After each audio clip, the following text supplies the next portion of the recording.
Barnaby Jones, a Quinn Martin production. Starring Buddy Ebsen. Also starring Lee Merriweather, Mark Shera. With guest stars Laurie Prang, John Riley, Robert Mandan, Neva Patterson. Tonight's episode, Prisoner of Deceit.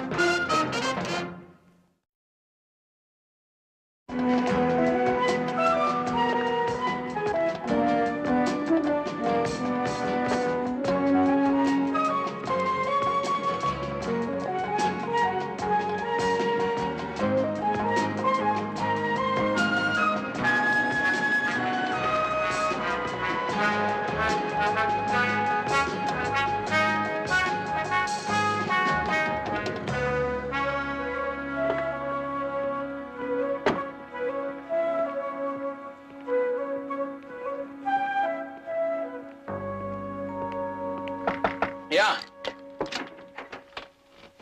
Oh, look at you.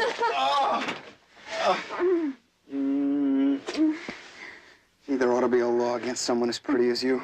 There is against flatterers. In Persia, they make you kiss for 10 straight days without taking a breath for turning the girl's head. Let's, hold off on the execution of my sentence till we talk about us. What do you say? In a couple of days, we could be dropping anchor in Mazatlan. I'd like to, Jack. So? I can't. No, I can't. It isn't because I don't want to. But you can get a quick Mexican divorce. We can be gone. He'll never find us. Yes, he would, wherever we go. And every time you're out of my sight, I'd be so frightened. I'd be so afraid Godfrey killed you.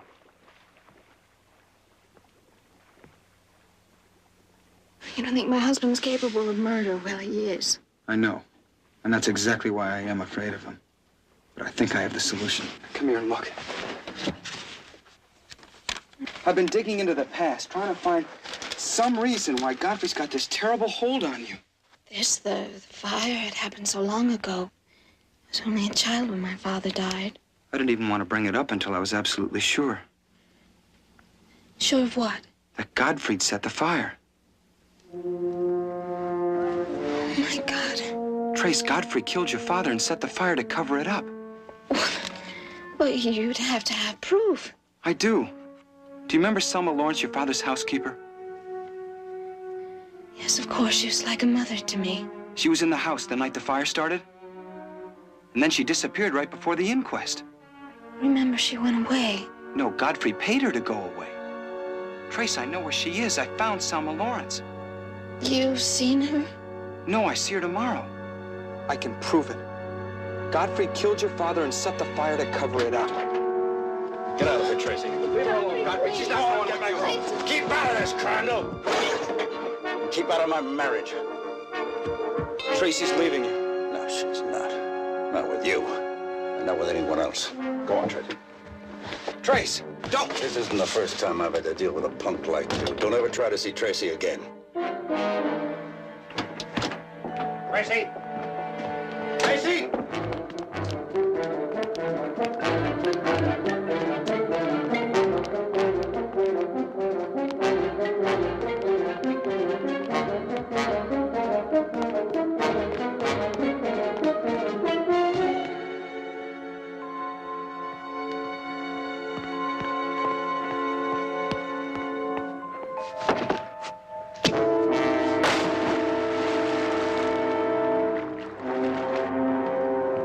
It's changed. Time was, you could see the beaches. Now it's wall-to-wall condominium.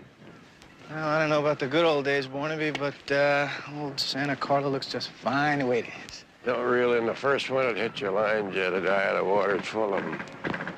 Mr. Jones. Good to see you again. From what Betty told me, I half expected you last night. Well, I didn't get my desk cleaned off in time. This is my associate, Jedediah Jones, Steve Crandall. Hi. Sorry to hear about your brother's accident. It wasn't any accident. Let's go on board where we can talk. Huh? Oh, those robberies you solved for my plant a few years ago. I mean, how can you calculate the odds against somebody needing a private investigator once, let alone twice in their life, huh? From the police report we stopped to read, it would seem that once would have been enough. That wasn't a report, it was a farce. They haven't dug for the real facts. I'm telling you, Barnaby, somebody murdered my brother. Well, according to the autopsy, he'd been drinking.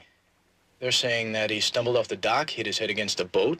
Yeah, sure, Jack drank, but only a shot or two. His stomach couldn't take more. You can check that out with his doctor. Nevertheless, that's not enough to prove that it wasn't an accident. Look, Jack and I were always very close. No secrets between us. That's until he brought his boat up here to Santa Carla. And he started to clam up on me. What do you mean? You think he got into some kind of trouble up here? Yeah, our trouble. He fell in love with some girl. He admitted that much. You know who? No, he wouldn't tell me her name. Maybe because she was married. Sounds like you worked yourself up to a jealous husband theory. It could be. See, Jack was a freelance newspaper man, feature stuff. Said he was working on some kind of a story up here. Wouldn't tell me what, but I got the feeling that the two were connected, the story and the girl. That's it? Nothing more tangible? Well, if you call something missing tangible, Jack always kept a gun on board. One of these drawers. Now it's gone. Did he give you the impression that the story he was working on was dangerous enough for him to carry a gun? Oh, I don't know, Barnaby. Jedediah, I told you it's gone. I've searched everywhere. Was it just the gun you were looking for?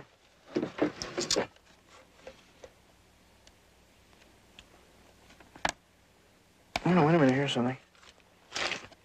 It's just an old piece of newspaper. Aurora wins Gold Cup. Barnaby, find that girl. If she turns out to be a dead end, at least I know we've tried. All right. Where can we contact you, Steve? Here, I'll be staying on board until I can clear up some of Jack's estate. Have you any idea why your brother would have wanted to go to Reno? Reno? According to the police, they found an airline ticket to Reno in his pocket when they pulled him out of the water.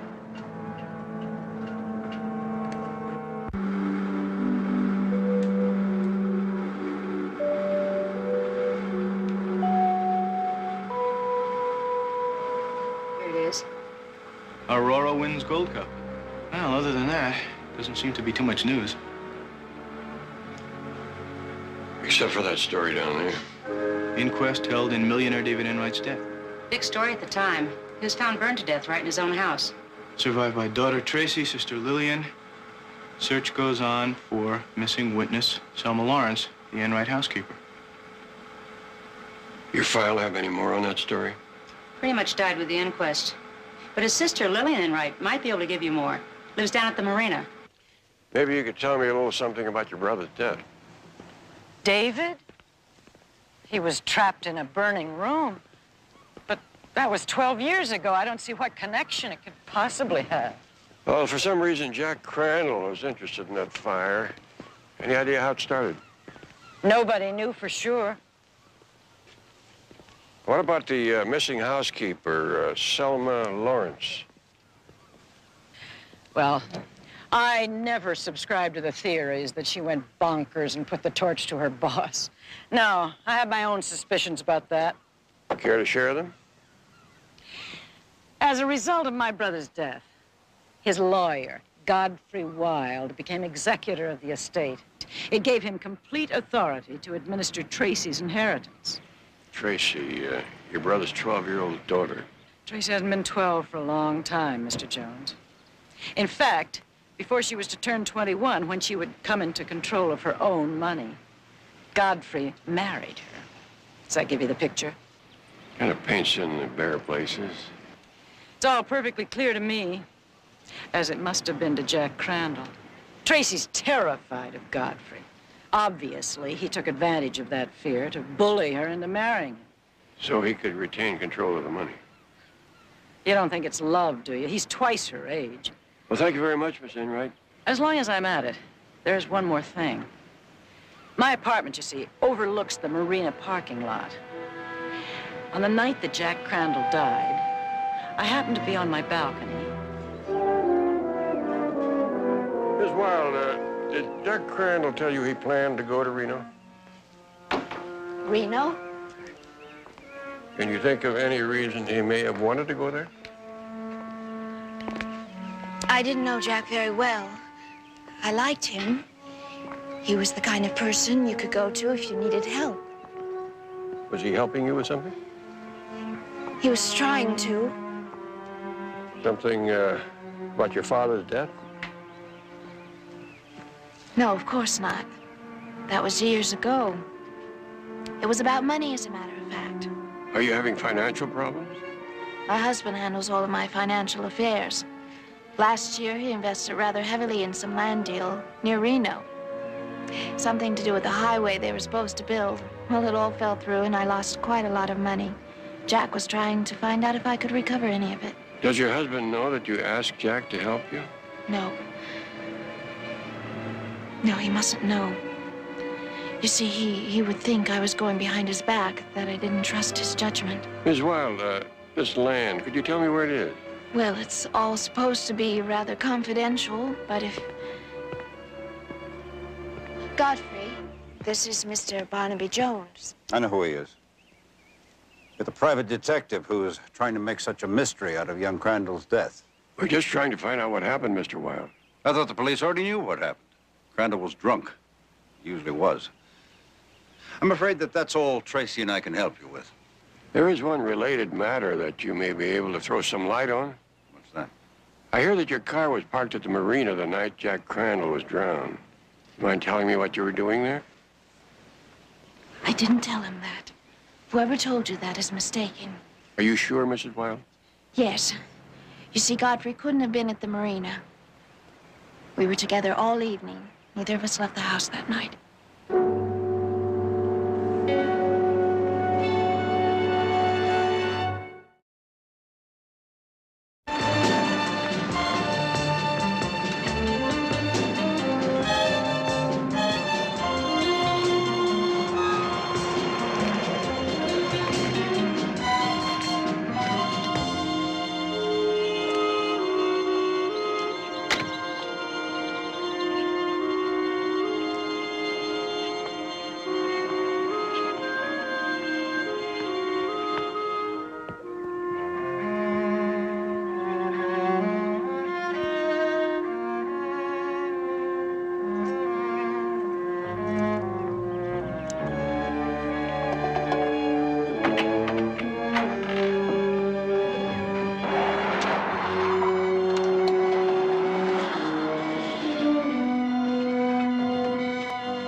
So, Fred, I'm not gonna hurt you.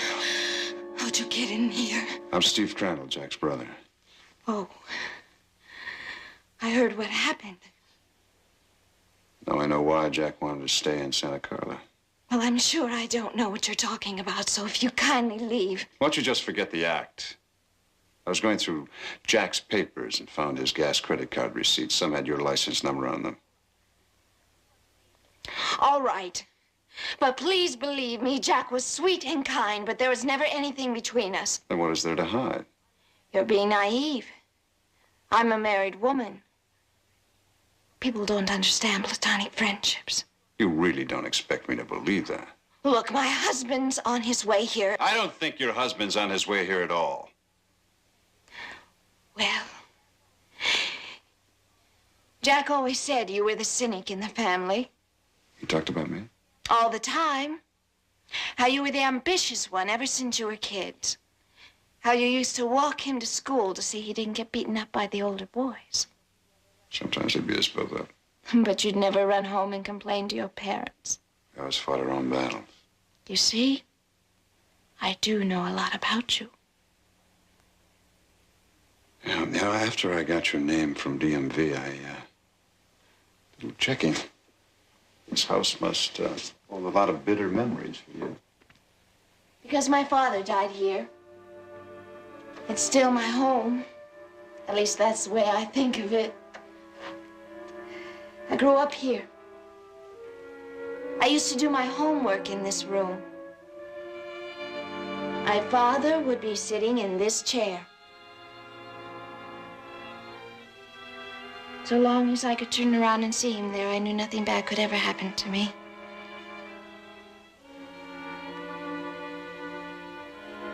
Jack told me he used to feel the same way about you. Did you ask him to investigate your father's death? No. There was no mystery about it. The power failed. My father was lighting some candles in his study. The curtains caught fire. He was trying to put them out. They fell down on top of him. He was trapped. Are you in the house then? Stairs asleep. Selma, the housekeeper, rushed in and got me outside. I see. Do you mind if we went outside? This place really gives me the creeps.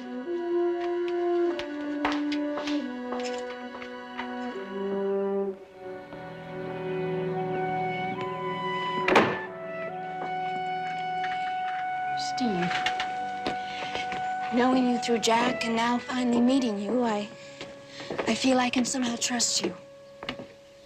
What was Jack trying to find out for you? Well, nothing really. Just about some land investments my husband made for me in Nevada near Reno. That explains something. I'll be seeing you again.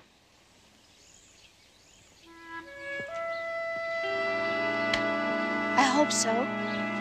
Where are you staying? On Jack's boat.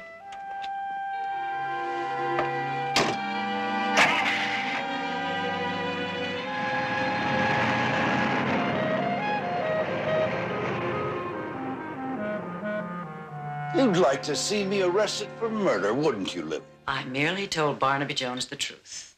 I did see your car. And a lot of dollar signs, too. What is it this time, Lillian? Another trip to Europe or more cash to cover your bank loan again? Inflation, Godfrey, it keeps us always in need.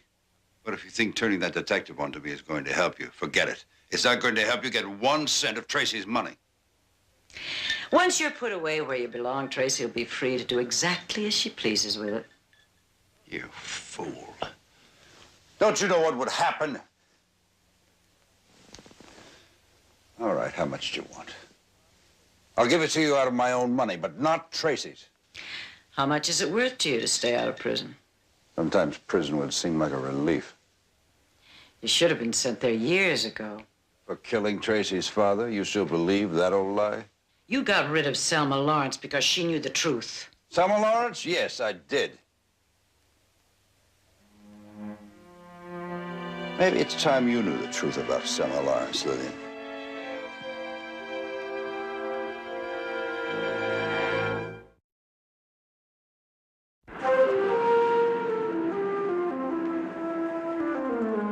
Reno? Isn't that in the desert? No, it's in the mountains.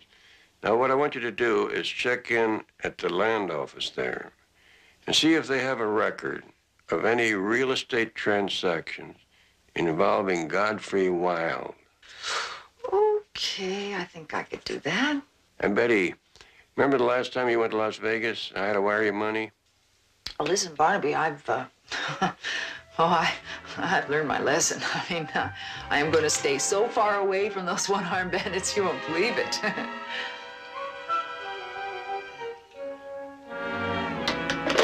Well, actually, I'm just a law student, Mr. Long. I haven't taken my bar exams yet, but it's a real break for me to get to know somebody with your legal experience.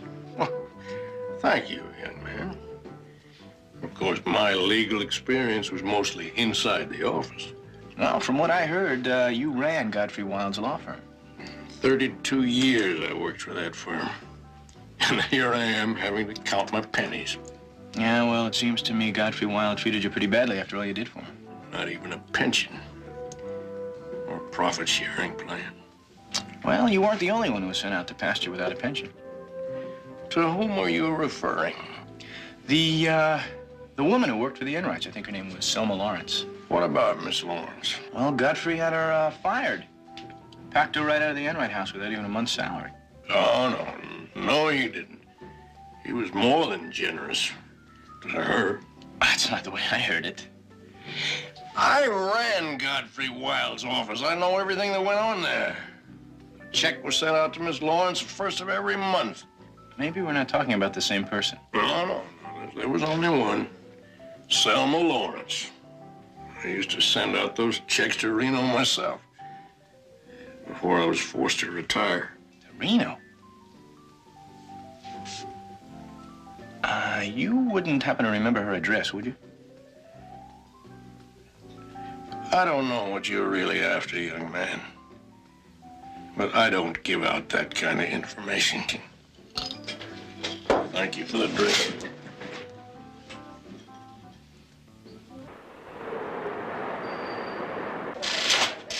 No, Barnaby, there's no record of any Nevada land deal involving Godfrey Wilde.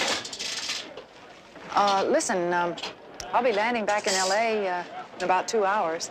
Betty, I'm afraid you're going to have to take a later plane. Jedediah was unable to locate an address on this. I want you to see if you can locate a Selma Lawrence living in the Reno area quietly, I imagine, and probably for the last 12 years. Selma Lawrence. All right, I'll get right on it.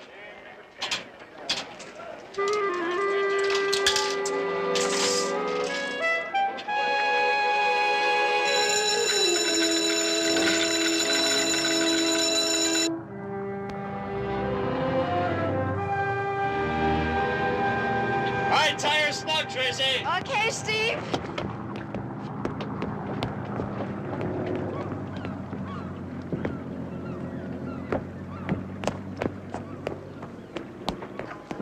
You got it? Yeah. Good.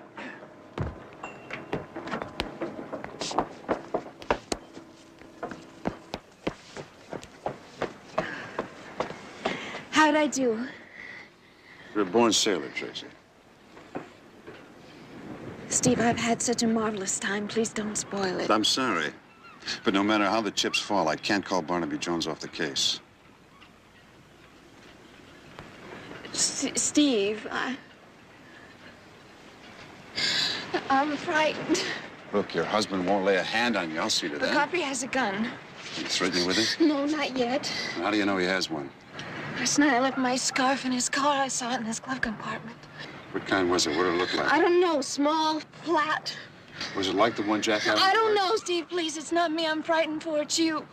Godfrey found out about you and Jack and killed him, didn't he? I don't know. All I know is I want to be free of him. I want to be free of him. All right. Let's help each other then. How? We'll both go to Jones and tell him what you know. Godfrey's threats, the gun. No. No, Steve, I don't want what happened to Jack to happen to you. Tracy, listen to me. No, please, you listen. Now, Godfrey promised. He promised that if you got that detective to go away, he promised that he'd set me free. He wouldn't try to get me back, please. Tracy, if you help Jones nail Godfrey, you will be free. No, he'll kill you. He'll kill us both. Tracy!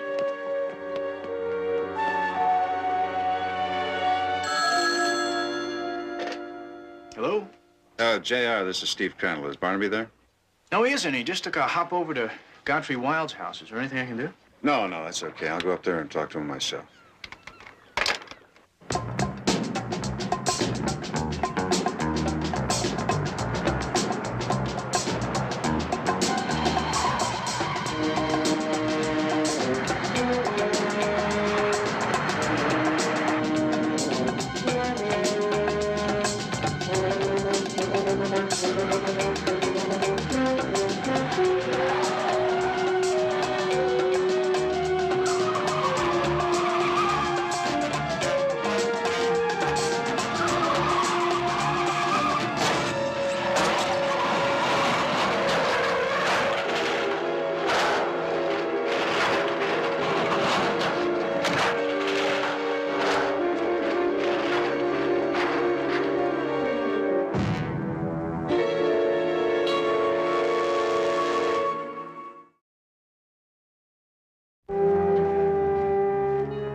He all right? Very lucky man, I'm told. A crash like that could have cost a cat 8 of his 9 lives. How long before he can tell us what happened? Who knows? He was unconscious when they got to him, still is. Couple of hours, couple of days. Excuse me, Mr. Jones. You know, Barnaby, this seems like an easy turn. Must be going pretty fast to overshoot it.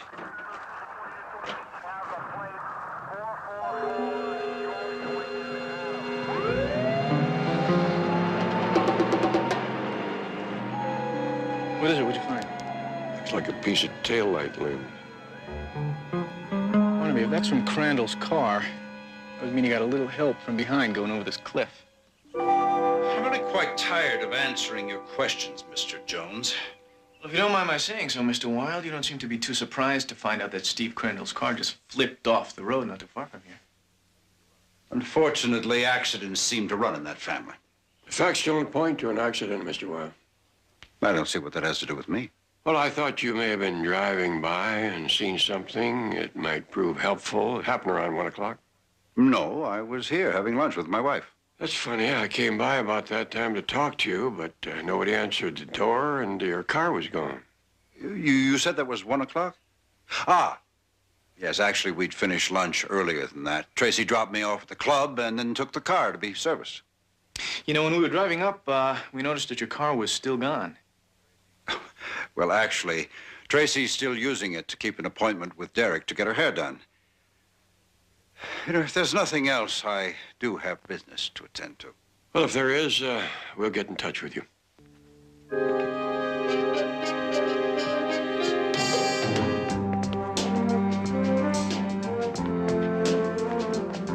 You can drop me off at the motel. Betty's due back from Reno about now. Well, don't you think we better see if Tracy's alibi checks out with her husband's? You know, before they have a chance to compare notes. Well, that's why you're going on to the beauty parlor. Ask Tracy if she'd like to come over for a drink later.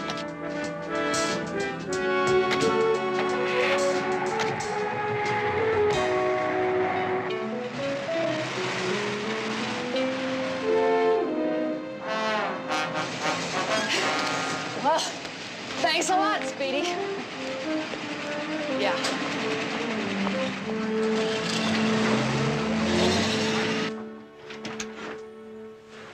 Where you been, Betty? Gal at the airport said your plane landed an hour ago.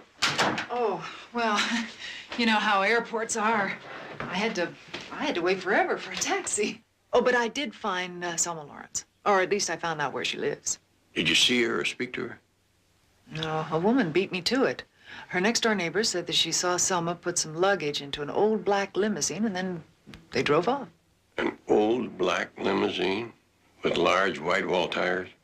Yes, and California license plates. Do you know it? Lillian Enright drives a car like that. Does one-armed bandage take all your money? What makes you think that? I saw that taxi that brought you here. J.R. You weren't really baptized J.R., were you? Yeah, yeah. My folks were frightened by a can of alphabet soup. Is this going to take long? Not much. But really, this is a bore. I mean, if Mr. Jones wanted to see me, why couldn't he drop by the house? He did. He tried. About 1 o'clock this afternoon, but you were out. Shopping, I guess.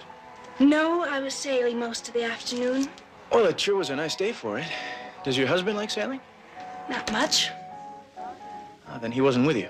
What Mr. Jones should have done is to call first to see if I was home. I mean, I just don't sit around the house waiting for detectives to pop out of the blue. What does he want? Well, for one thing, to find out why you lied about knowing Jack Crandall. I didn't want to lie.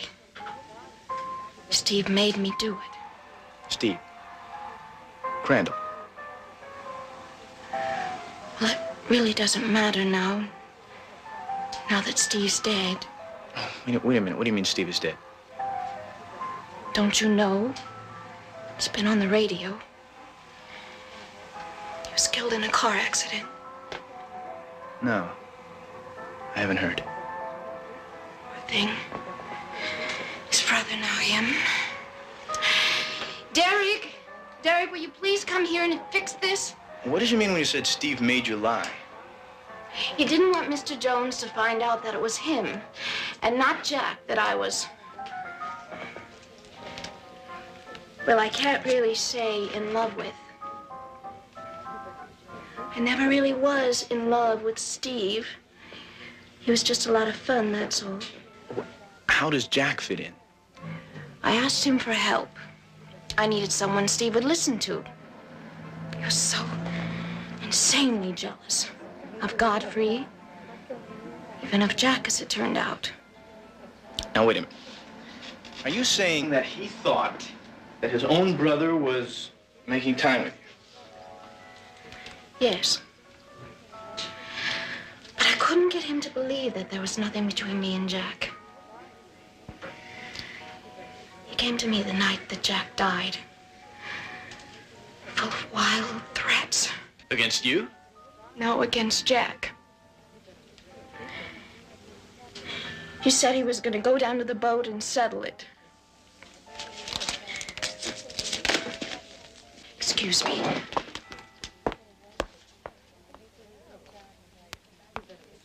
Stay tuned for the news. From Washington, the president's new economic... I can't stay, Derek. How do I look? We'll also have a report on the latest outbreak... I couldn't have done better myself. How much do I owe you? Oh, Derek, you're impossible. First, police have identified Steve Crandall of Los Angeles as the man who escaped death in a freak auto accident on North Santa Carla Road. First news of the accident came in moments ago from our mobile unit on the scene. Crandall, the police say, owes his life to some hikers who happened upon the LA man trapped in the wreckage of his car earlier this afternoon. A rescue squad arrived moments later and rushed Crandall to the hospital, where he's reported in stable condition.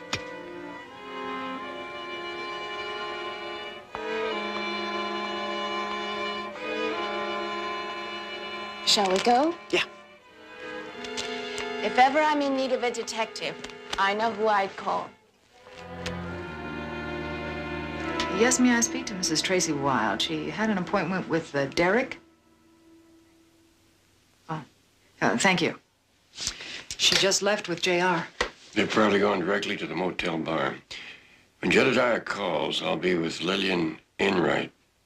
Tell him to wait.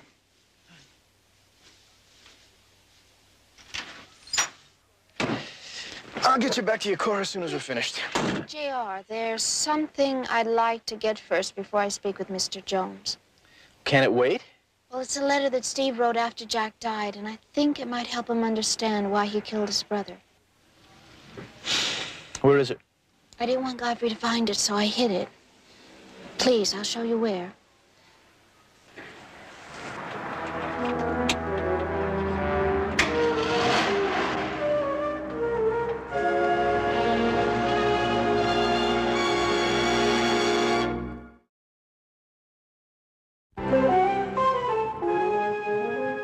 Reno? No, Mr. Jones, you're wrong. I haven't been to Reno in years. The doorman downstairs said he helped you unload some bags this morning. Charles? He drinks a lot, you know.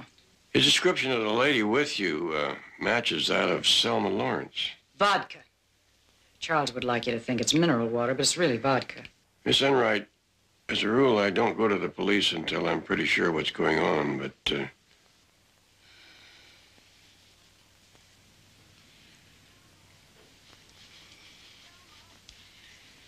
Selma, would you come here, please?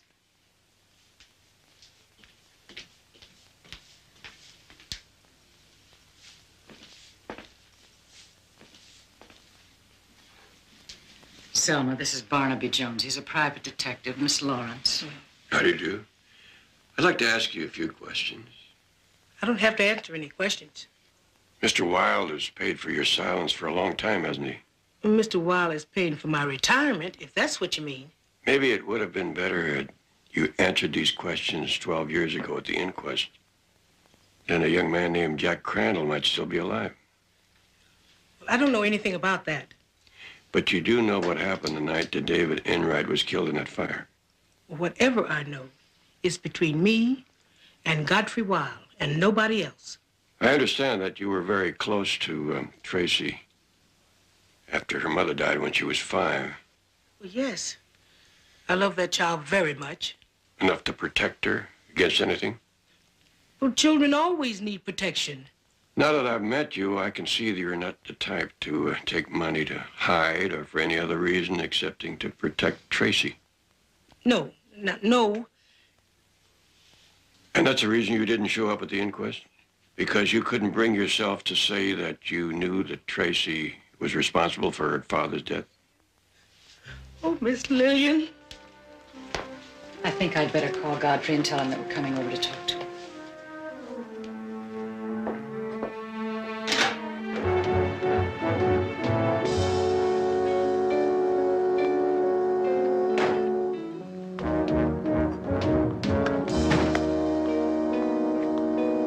Yeah, I remember it.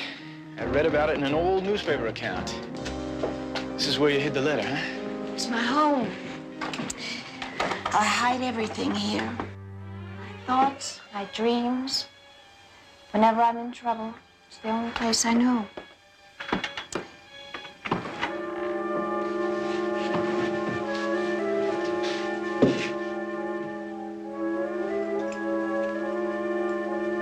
I used to do my homework in this room.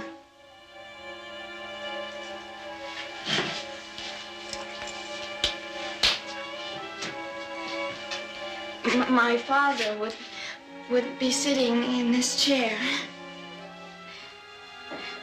So long as I could turn around and see him, I knew nothing bad could ever happen to me. Look, have you got the letter? It's upstairs.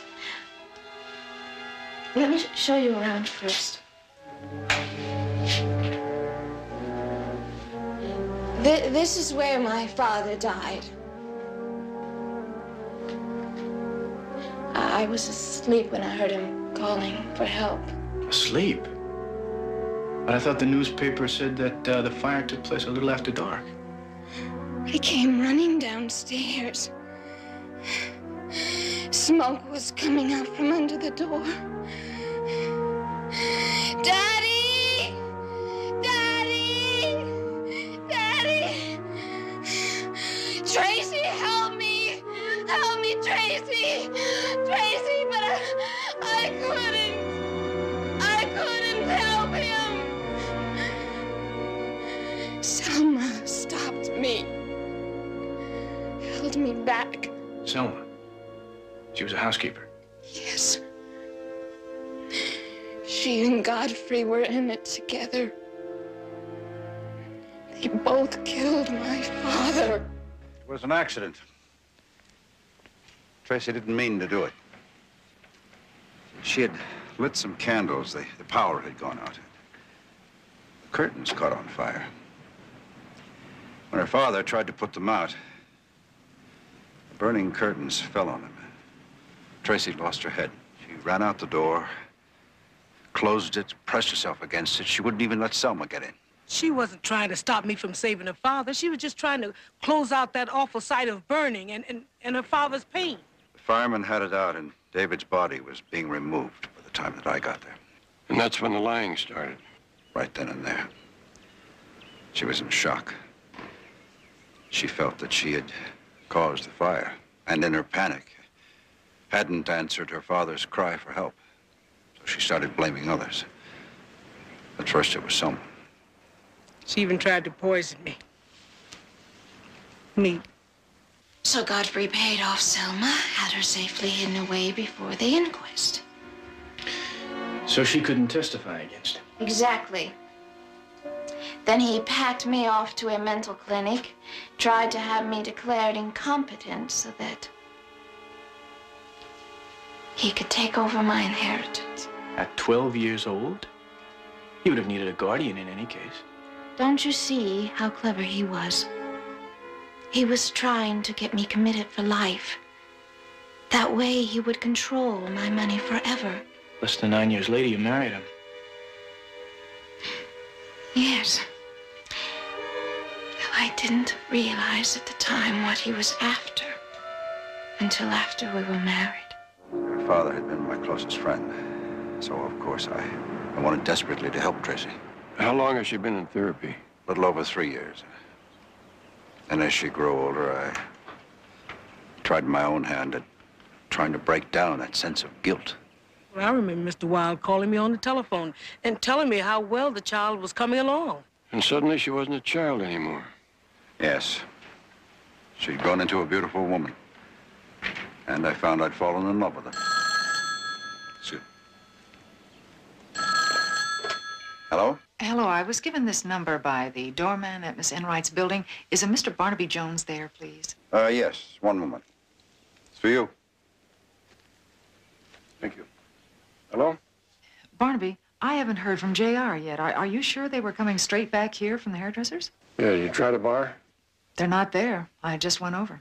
I'll get back to you, Betty. Did Tracy have anything else to do today besides go to the hairdresser? No.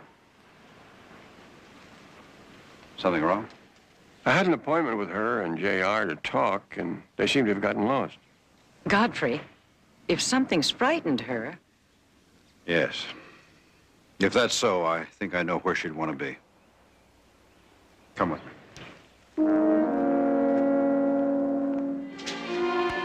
Listen, I hate to keep pushing about this, but could you please run upstairs and get the letter?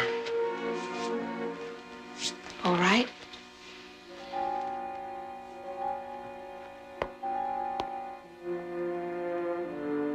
JR, I thought after telling you everything, you'd take pity on me. I don't want revenge. I thought I did. But I know now that all I want is to go away. Forget the past. Help me, please. Help me. Help me forget.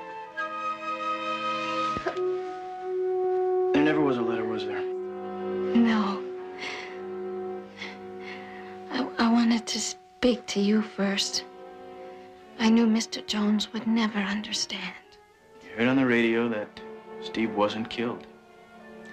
And you don't want to face Barnaby because you'd have to explain to him why you thought he was dead. Oh, please, please try to understand. Please, Godfrey told me. He told me that he pushed him off the road. He must have thought he killed him. Tracy, let's go. No! Tracy.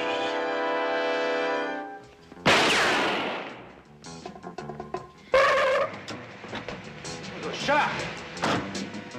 JR? JR, I'm sorry. I don't have the gun anymore. Tracy! Oh, my God. Oh, my God. I didn't mean to hurt you. It's all right. JR followed me here.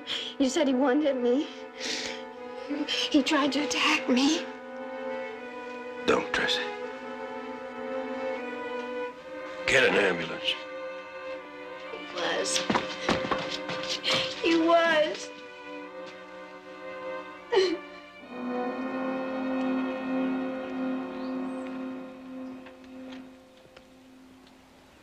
I never told you this before, Godfrey, but I don't like this house. I haven't for a very long time. Sure. Maybe it's time we sold it. I think we better be going now. Yes, Godfrey. You always know what's best for me.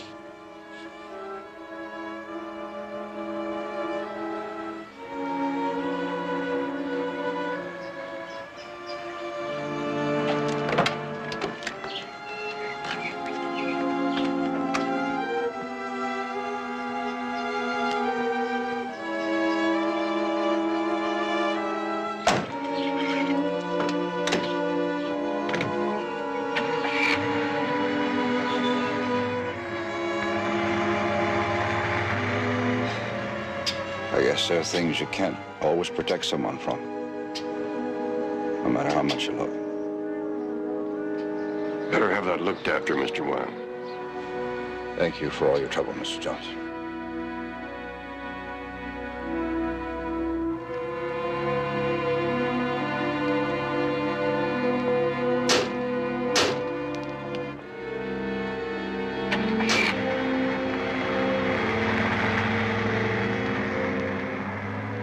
Well, wouldn't be too much point in bringing her to trial, would it, Barnaby? Not when she's already serving her sentence.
Barnaby Jones, a Quinn Martin production. Starring Buddy Ebsen. Also starring Lee Merriweather. Mark Shera. With guest stars James Carroll Jordan, A. Martinez, Cynthia Avila, Taylor Locker, Ford Rainey. Tonight's episode, Deadly Homecoming.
Linda, I'm sorry. I hit a flat tire. Can you believe that this morning of all mornings? It's all right, Tomas.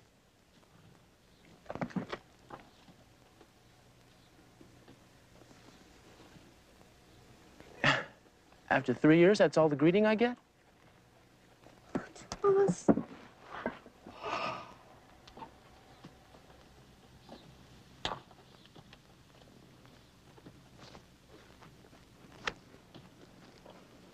Did the bus have air conditioning? Mm-hmm. That's good. Want to see him treating my little sister right? I missed you. No. Tomas, you promised to hold your temper. I have. For 3 years, I've held my temper. Now that you're back, things are different. It's no different. Look, you're my sister. Who else is going to look out for you? I should never have told you. No, please, Tomas. No more trouble, please. Yeah. Come, I'm sorry. It's all right.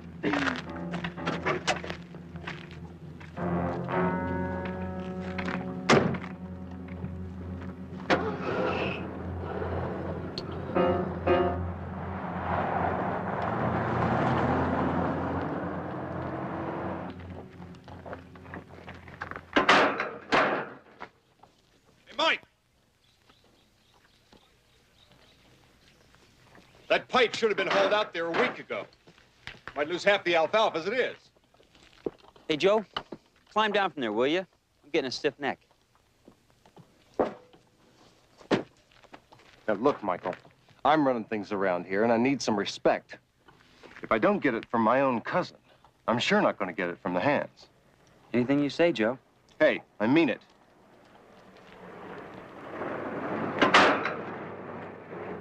Maybe your little brother will set an example for them. Anyway, he's one to talk to about the alfalfa.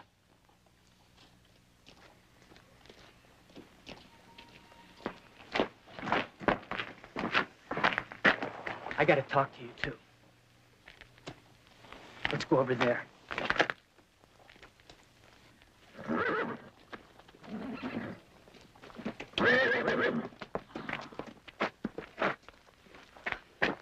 Linda Aguilar is back.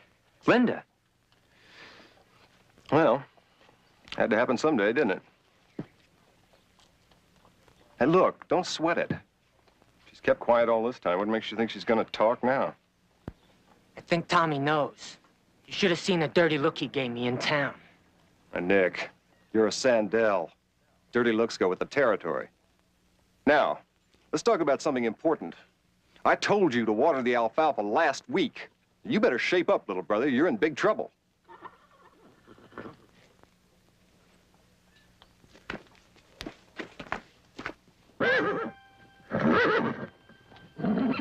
Victor, give me a hand here, will you?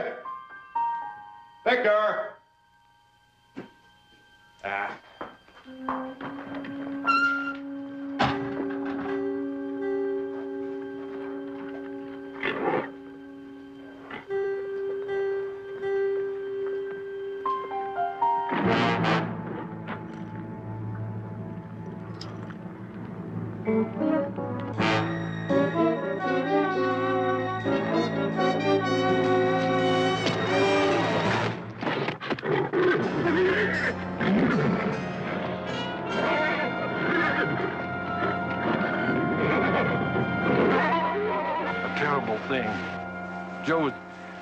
Joe was so young. I should have been with him. Why do you say you should have been with him, Victor? I always stable his horse every evening. But you didn't that night. Some horses got out. I was busy with the others, helping round them up. Do they often get out that way? Maybe once or twice.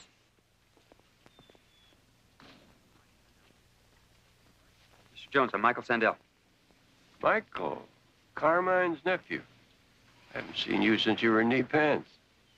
If you don't need me, I get back to work. Thank you, Mr. Witness. Thank you. De nada. Gracias. Mr. Jones, I'm worried about Uncle Carmine. This accident with Joe, he's going overboard. Like he's obsessed. Michael? Mr. Jones can decide if I'm crazy or not. I didn't mean that. Get rid of this contraption. Well, Barnaby, been a long time. I thank you for coming. Carmine, I'm glad to see you again. I wish you'd work for a different reason. This must be Nick. How do you do, sir? Howdy. This is my associate, Jedediah Jones.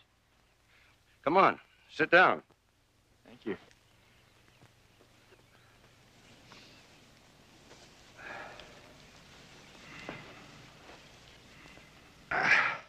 Carmine, about that wheelchair.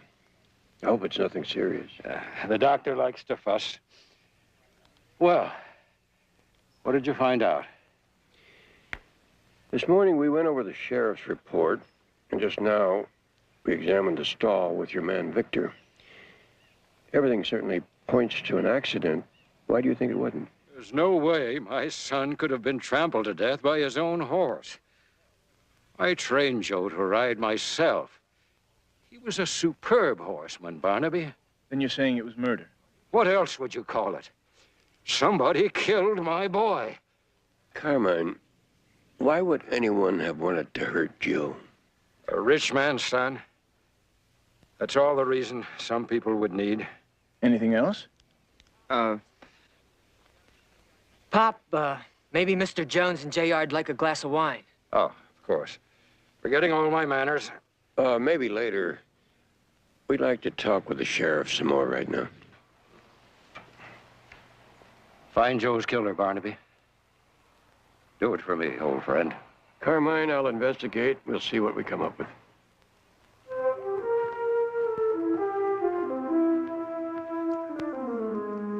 Sick, all right. I thought I told you to isolate this mare until the vet looked at her. I know, but Nick looked at her and said she looked all right to him. He did. Well, I'll just have to talk to him.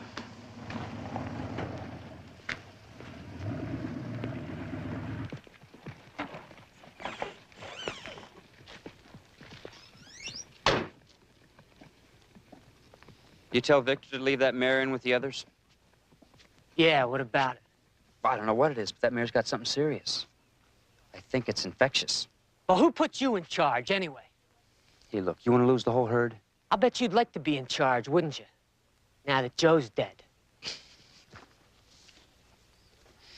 Hey, that'd be the day. Look, I'm only a poor relation. You're the one that's next in line. And right now, everything's going just fine for you, isn't it? You saying I wanted Joe out of the way? No secret you hated taking orders from him. No secret he was your father's favorite. Is that what you started to tell those detectives back there? Nah. I was just going to tell him to go look up Tommy Aguilar. Now, look. What if Linda hadn't clued him in until she got off the bus Tuesday? Yeah? You know, his hot head, he could have exploded like a firecracker and then come looking for revenge. Well, if he's out for revenge, he's not finished yet. He'll come looking for you and me next. It'd be better if we found him first.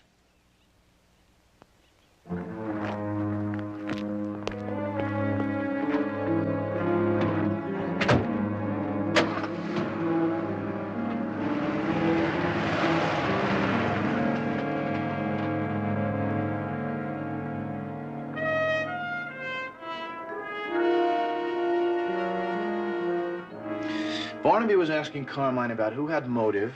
Michael started to say something, and Nick stopped him. Sounds typical. Those two couldn't agree on the time of day. Boys fight a lot, Sheriff? Well, Nick and Joe could get into it pretty good.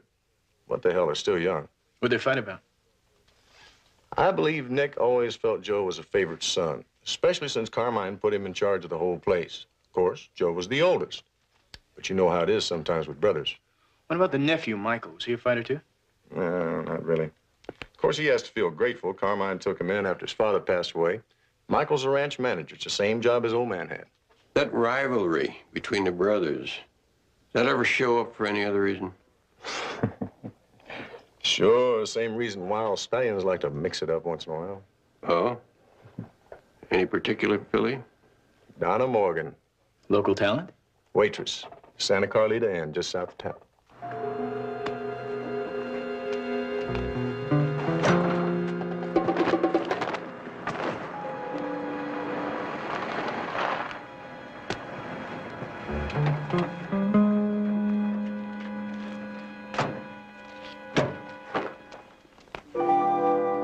Hey, Tommy, what's happening?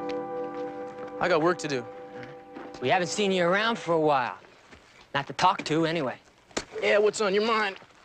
We thought you'd been out to the ranch and maybe we just missed each other. I wouldn't go near the place. Not even to pay your respects? You know Joe was killed. Are you seeing something? But Michael here was thinking that, maybe you did it. But I said, no, Thomas.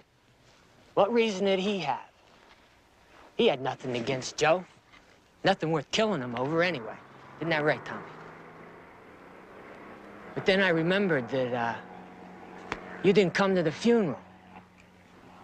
Everybody in town was there but you. And your sister. She was missing, too.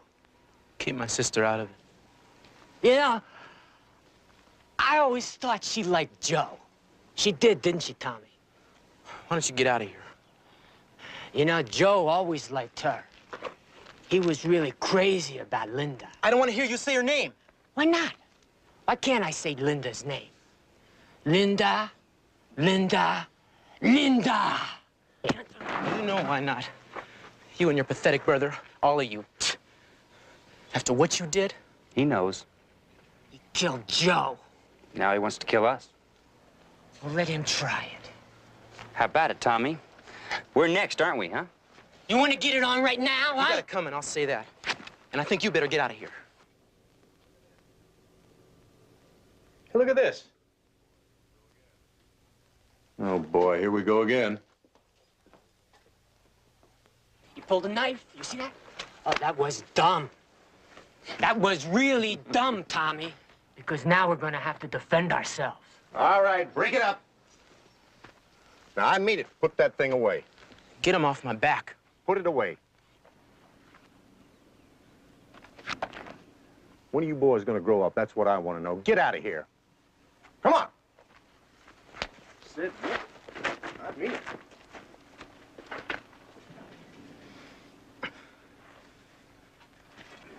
Get in there and get this thing out of here now.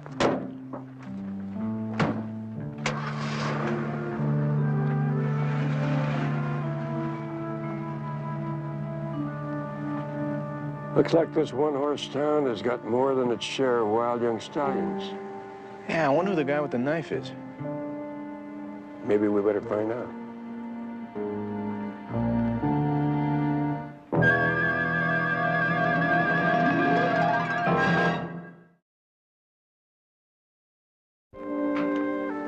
Don't you lie to me. I saw you fighting with them. Like I told you, they started it. Sure. You're the big macho who wants revenge. And they came looking for you? Uh-huh. That's right. That's exactly the truth. Whether or not you believe it, I don't know, but that's the truth.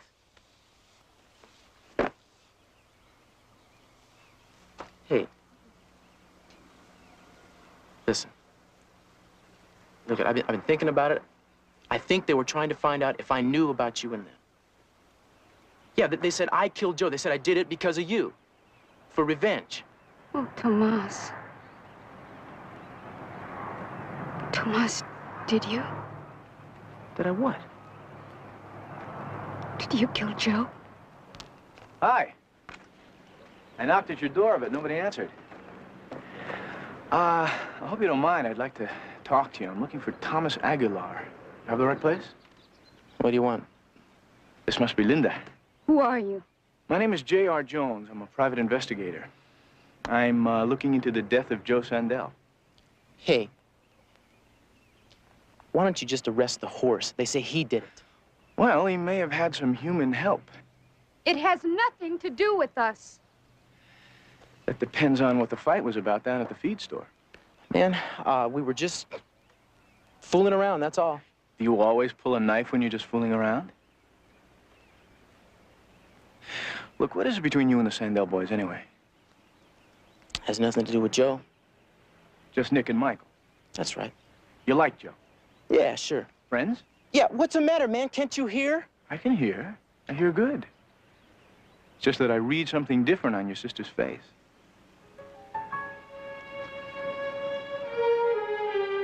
Look, I think you better go.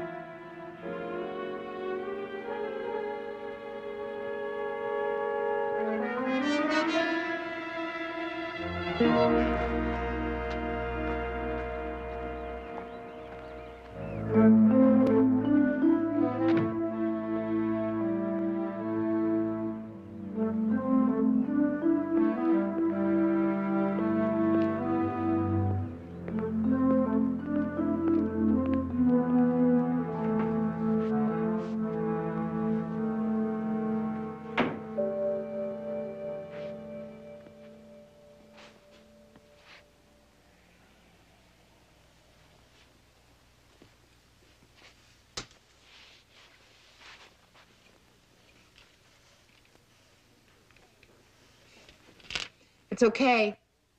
You don't have to pretend you're going to order. Just go ahead and ask your questions. I guess you're on to me. Well, I'll tell you. This town has an average population of about 83 and a half on a good day. Nothing much ever happens, unless listening to Alfalfa Grow turns you on. So when a private detective from the city comes to town, well, that's a biggie. I'm Donna Morgan, Mr. Jones. What's on your mind? I think I'm beginning to understand what set off the sparks between the Sandell boys. That's ancient history. But wasn't that a terrible thing that happened to Joe? You think it was murder, huh? Well, I guess you do, or you wouldn't be investigating it, right? Have you got any idea who might have done it? I thought I was supposed to ask the questions. I'm sorry. The fellas all say I never do know when to keep my mouth shut. Is that what started the trouble between Nick and Joe?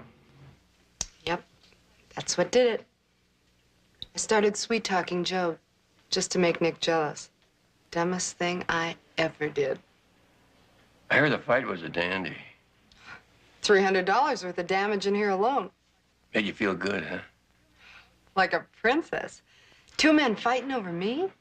Hey, you're not thinking this had something to do with Joe's death? Well, Cain killed Abel, you know. Who? A couple of brothers. You know a fellow named Thomas Aguilar? I know all the fellas in town. Any reason why the Sandell brothers may have had it in for him? Other way around, maybe. He used to work for them until Joe fired him. Anyway, the sheriff saw Tommy with the knife. It would have been self-defense, pure and simple. They're gonna still want to know why he was coming after us, why he killed Joe. Nick, the whole story's gonna have to come out. No way! Look, I've got to live in this town the rest of my life. That's different.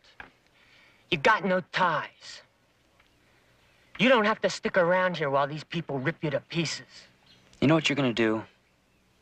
You're gonna worry so much about what other people think. You're gonna let Tommy get away with killing your brother.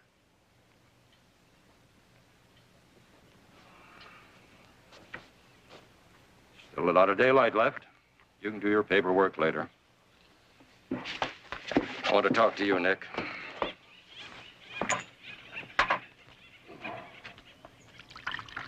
I thought the doc told you to lay off that stuff. Sit down.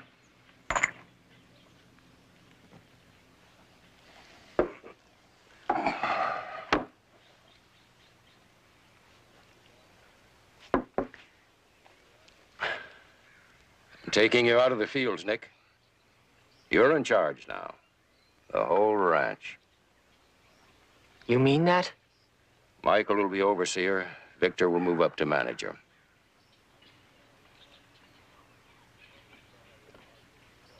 You always thought I was partial to Joe, didn't you? Oh, no, Pop. Oh, you're right. I was. Only thing was, I didn't know it till he was gone. I always thought it was just because you were so different. Always giving me a hard time. Never giving a damn about this place. But I was wrong, Nick. Only reason you were like you were is because I was like I was. I'm sorry about it, son. Gonna try to make it up to you. I can't blame you if you hated Joe. That was my fault, too. No, Pop. No. I never hated Joe. I miss him, Nick. I really miss that boy. And I want the one that killed him. Me too, Pop.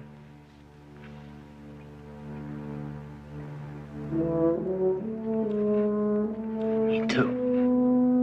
Nick said he was just asking Thomas why he and Linda were the only ones that didn't show up for Joe's funeral. Thomas went for his knife. No. There's more to it than that. You could just feel the animosity between them. They didn't like each other. Could that be because Joe fired Thomas? Ah, no, that was 2.5 years ago. It would have come out before. Why did Joe let him go? I heard it was jealousy. You see, Thomas knew so much more about horses, it was embarrassing for Joe to keep him around. There's something else. That Linda is all wound up, like a spring, you know? Well, Linda's not a well girl. About 3 years ago, they found her wandering in the hills south of town. Really spaced out. Drugs? Thank you. Yeah. She was shaking, went stiff as a board, rushed her to the hospital over at Culverton. She just got back in town. 3 years. Staying with relatives in L.A., so I heard. When did she get back in town? Last Tuesday.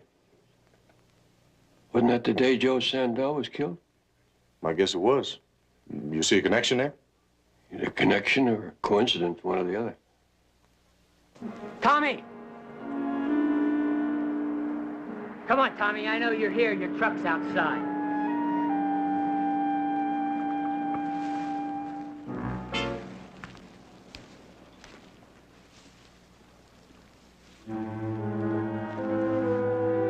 Tommy!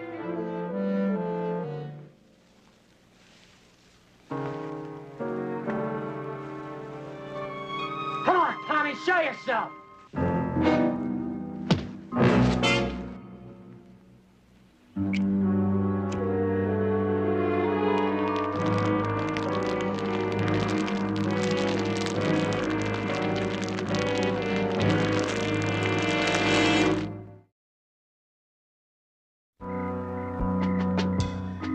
But why do you want Tomas? Nick Sandell is dead. His body was found in the hay barn.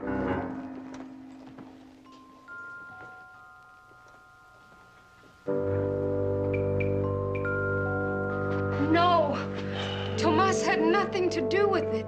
That's what we want to talk to him about, Linda. Did he or didn't he? Take a look outside, Roy. Where is he, Linda?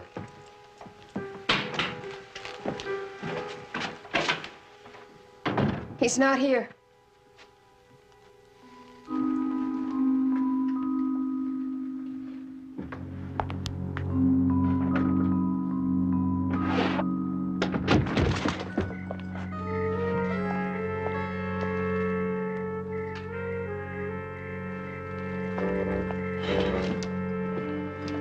He's not here, huh?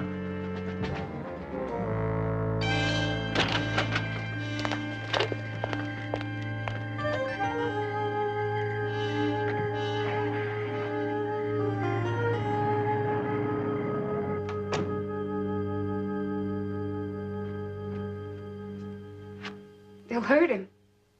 I don't think they want to do that, Linda.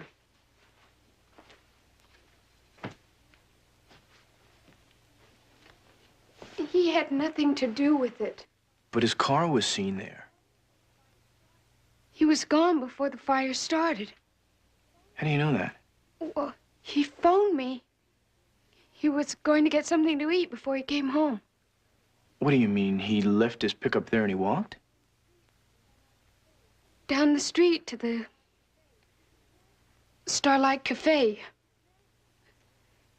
You can ask them. Well, there's no telling when that fire was started. You're just like all the rest. Everybody wants to prove my brother's a killer. We're just after the truth, Linda. Sandell's truth? You're working for him. Don't you think Carmine has the right to know who killed his son? It was not Tomas. Could you tell us anything that might help us to clear him? Linda, look, we know you've been ill. Who told you? Was that Donna Morgan, wasn't it? It wasn't Donna. Were you at the inn that night? The night they found you wandering in the hills? I don't want to talk about it. Please.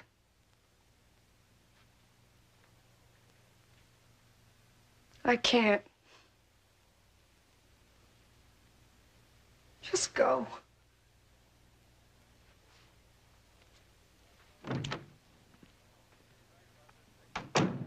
Better be right about this, Victor. I only said I think I know where Tomas might be. Uncle Carmine, you don't have to put yourself through this. Victor and I can find him. We'll bring him back to you. Besides, it is the sheriff's job. The sheriff? If he hadn't been so sure that Joe's death was an accident, Nick might still be alive. You promised me you would not hurt Tomas, or I would not have agreed to this. Tomas is my friend. If your friend is innocent, he has nothing to fear from me. That's what I promised.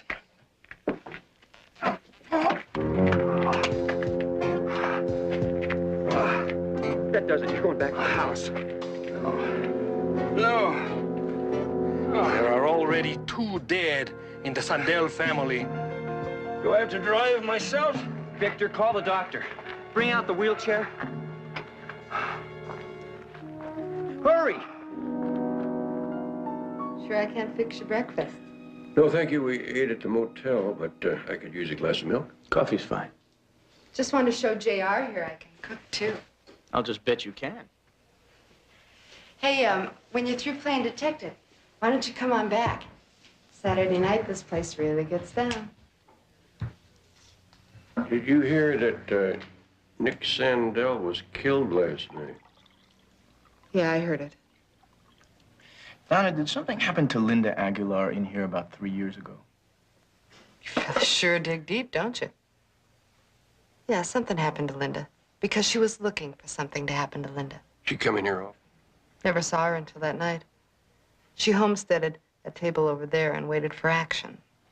She alone? Oh, yeah. And she had that look in her eyes. You know, like the kids you see that just got off a bus in the city. Scared, defiant, looking for excitement. Did you find any? She found trouble. A man? Men. Are you talking about Nick and Joe Sandell? That's who you're trying to find out about, isn't it? And don't forget Cousin Michael.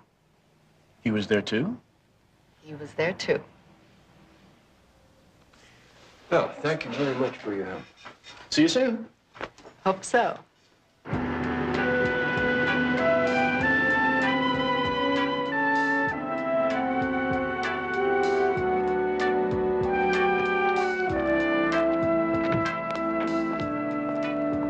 Good timing. What do you mean good? It was perfect considering I drove all the way from Fairview Sanitarium.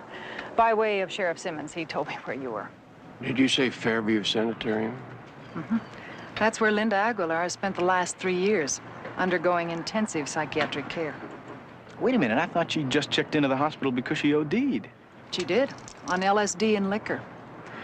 But 3 weeks later, they transferred her to the sanitarium. Did you talk to her psychiatrist? Mm-hmm. A Dr. Walker. He couldn't tell me much, or wouldn't. I have the feeling there's a lot more to Linda's story. Barnaby, something terribly traumatic has happened to that girl. And I think it's important we find out what it was. You think it has a bearing on the case? It must have. Or why doesn't anybody want to talk about it?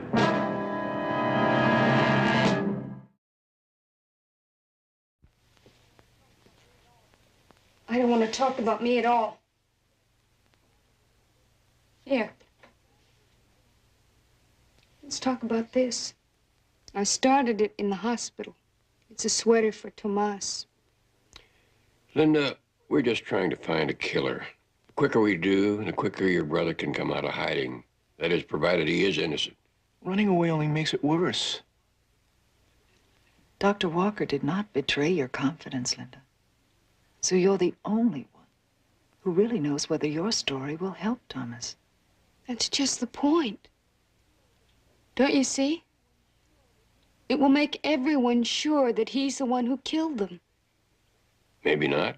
Maybe you just think it will. Linda, won't you please trust us?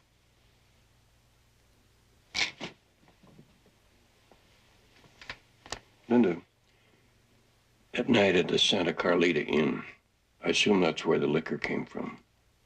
Where did the LSD come from? Someone put it in my drink. You actually saw him do it? No. Dr. Walker explained it to me. One of the Sandell boys? It had to be. They kept me all to themselves. Linda, it's very important that we know everything that happened that night. Won't you please tell us?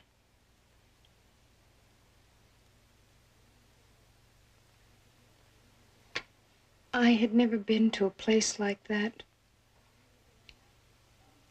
I'd never been allowed to go out. Now they couldn't stop me. Your parents? God rest their souls. My brother, he was the worst. overprotective? Enough to want revenge? But he didn't do it. He promised me on our parents' grave. I told him that it was all my fault. That I had taken the acid myself. That I'd even asked for it. Well, that sure would explain the bad feeling. What did you do? Just stay there and drink? And we laughed. It was more fun than I ever dreamt it would be. And then I started having this strange feeling. I was leaving my body. There it was. I could see it. But it wasn't mine anymore. And then...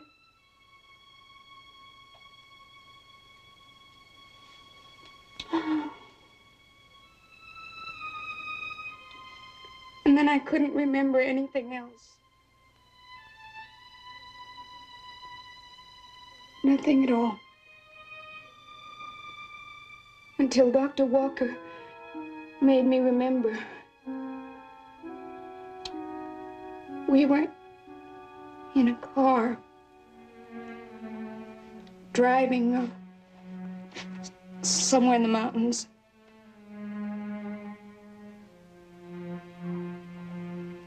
We stopped.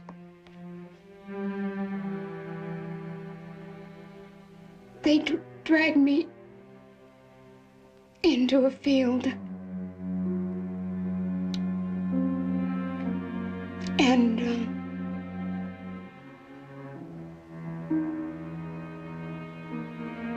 they raped me.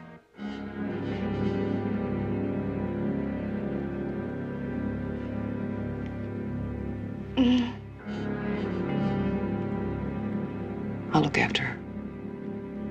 I'll see you at the ranch.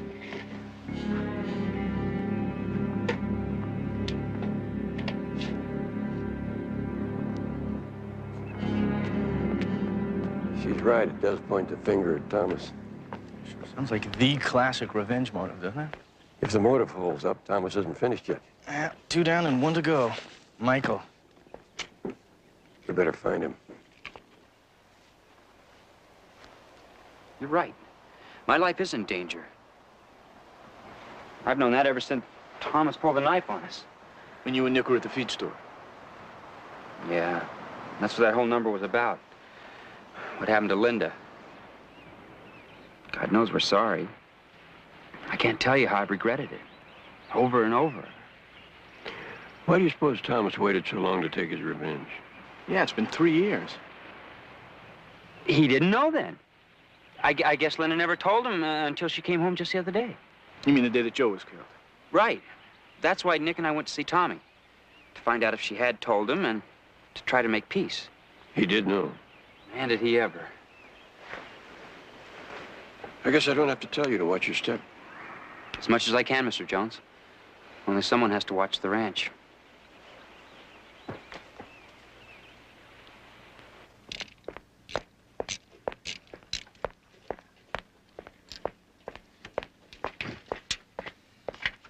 Victor, you've got to help me find Thomas. No. I will not betray him. But you agreed to take Uncle Carmine out there. That was different. He made me a promise. Victor, Thomas wants to kill me, like he did Nick and Joe. You do not know this. I just want to make peace, that's all. Stop the bloodshed. Por favor, do not ask this of me. He is like a son to me. Okay. You go see him yourself. Tell him I'll meet him any place he chooses, and I'll come alone. It's his life, Victor. You cannot decide for him.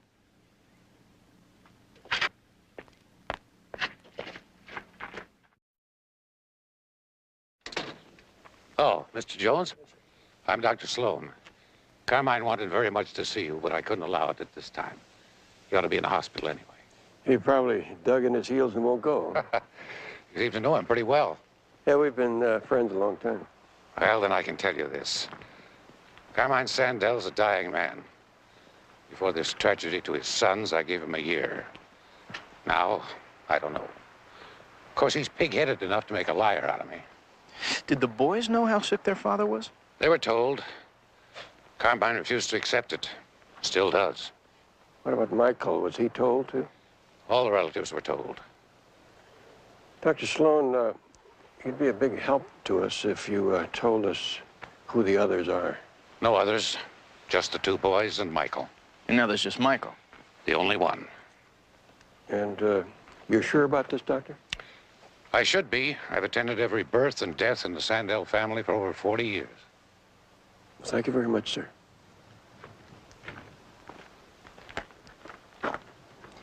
Jedediah, keep your eye on Michael. Don't let him out of your sight. There's apparently a very important question that we've neglected to ask Linda.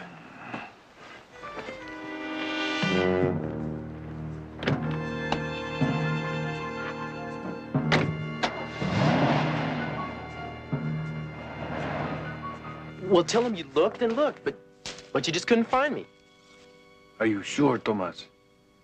Maybe you're wrong. Better wrong than dead. One thing I do know.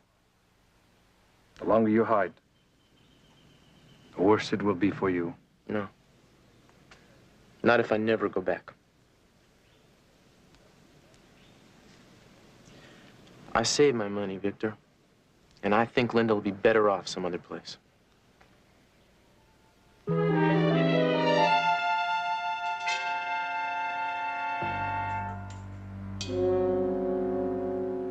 Did you forget something? I should have realized there were two parts to this thing. Linda, you explained how you were able to calm Thomas down by taking the blame for the drugs. Mm-hmm. Then there's the other part. What did you tell him about the rape? Oh, nothing. Nothing. I never mentioned that. Never. He would have killed all three of them. Barnaby, that means Thomas doesn't have a motive. For anger, maybe, but not for murder. But somebody else does. I think that Thomas is the one in danger now. Where is he hiding? I don't know. I really don't. But Victor, maybe he knows. I suggest we find out.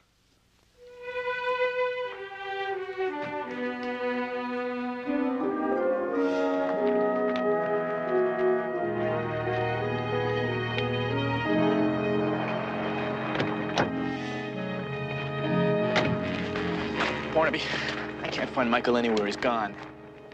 Better call the sheriff. Linda, what are you doing here? Please, Victor, tell them where Tomas is. We think Michael will try to kill him if he gets there first.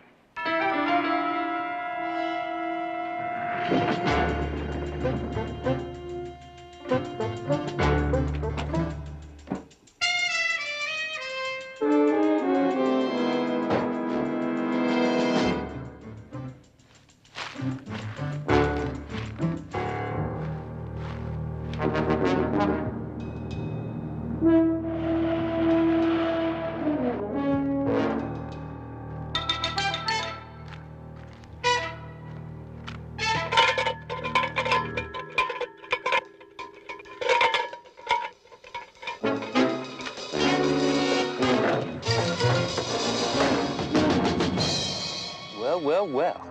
You certainly are a hard man to get to see. Gotta have an appointment. What do you want? First off, I want that little pig sticker you carry in your belt. The knife! Come on! Come on! Slow.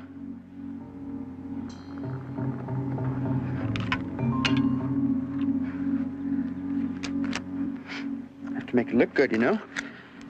I mean, you came on like El Toro himself. Before I had to shoot you in self-defense. You killed him, didn't you? No, Tommy. You did. Revenge. Only thing was, when you came after me, I got lucky. It was Linda, right? It was the day Linda came home. That's when you got the idea. You were a natural. It wasn't hard to get everybody thinking you did it. Only now I gotta make sure you're not around to prove you didn't. You can understand that, can't you, Tomas? I can understand that, Michael. One thing I can't understand is how you could do something like that to Nick and Joe. That family took you in. And worked me like any other hand. Well, now I'm not just a poor relation. Now when the old man dies, I'll be the only living relative, thanks to you.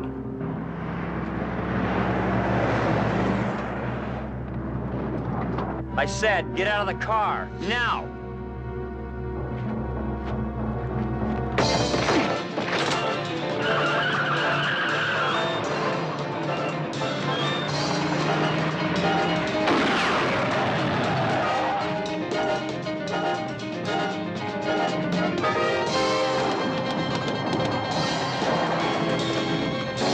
Hola, Michael!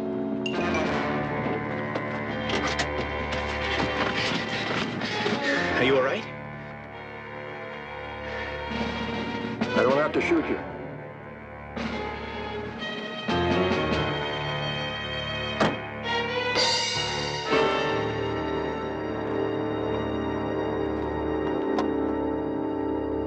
Thomas, from what I've heard, you're going back to work for Carmine Sandell. From what I've heard, he can't get a better man.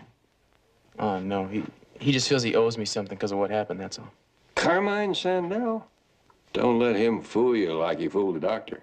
He doesn't do anything he doesn't want to do, including dying.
Barnaby Jones, a Quinn Martin production. Starring Buddy Ebsen. Also starring Lee Merriweather. Mark Shera. With guest stars Roger Perry, Charles Cyphers, with special guest star Michael Hershaway. Tonight's episode, Child of Danger.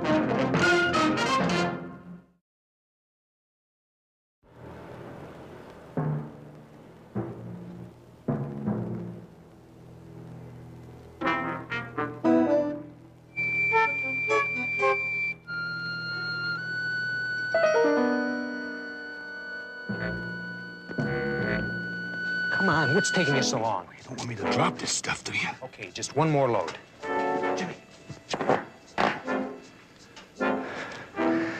Deep down, you know this job doesn't stand one chance in hell of working.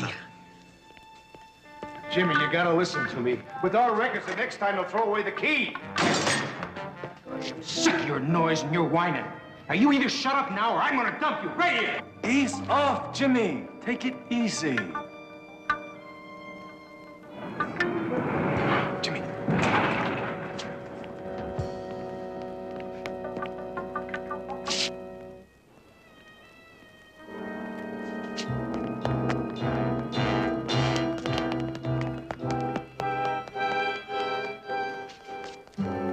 Hey! Hey, you! Hey, what are you doing in here? Hey! I warned you he'd try something. Yeah, let's just get out of here.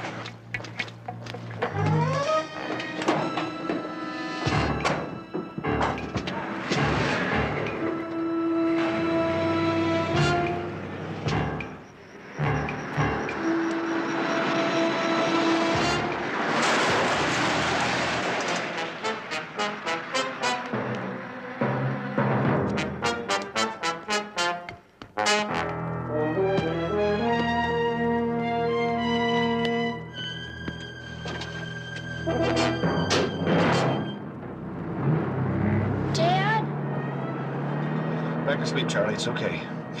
We're just clearing out of here. Where's Uncle Jimmy? We decided not to go into business together. So he took off. His friend, too? Yeah. We won't see any more of them. Now, come on. Get back in the sack. I'm glad it's just the two of us, Dad. So am I, Charlie. Well, I'll see you in the morning.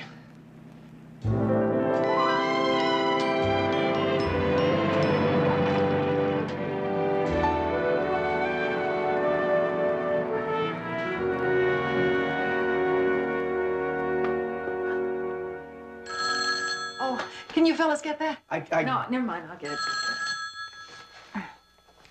it. Barnaby Jones Investigations. May I help you? Yes, I'd like to speak to Betty, well, I think her name's Jones now. You're right. This is she. It is? Doesn't sound like her. Oh, really? How is Betty Jones supposed to sound? Like someone who'd know about the Mumbo Jumbo Pizza Palace. Don Hopkins, is this really you? Well, the princess does remember the frog. Don Hopkins? Good grief. Do you realize how long it's been since I've said that name? Yeah, it's too long. We have a lot of catching up to do, lady. Are you here in Los Angeles? Well, it's just a stopover. What are you doing for lunch? I think I'm meeting you. Just tell me where and when. Well, no, there's a restaurant near the office here, Cromwell's. It's on 7th. About half an hour? Lady, you just made my day. Oh, and be sure and wear what I always adored on you. What's that? Your lovely face. Goodbye.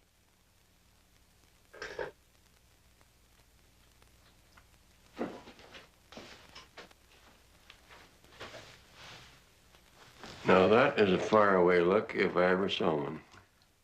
I just heard a voice that I thought I'd never hear from again, that's all. Ah, Mr. Wright returns. Oh, no. Don Hopkins was never Mr. Right. Oh, we dated a couple of times in college. We were friends, but he was a little too far out for me. He couldn't make me laugh. Campus kook. Sounds familiar. Listen, we're going to have lunch, so if you two will tell me what you want from the deli, I'll be happy to get it for you before I leave. No, just have your reunion. Look it along. It's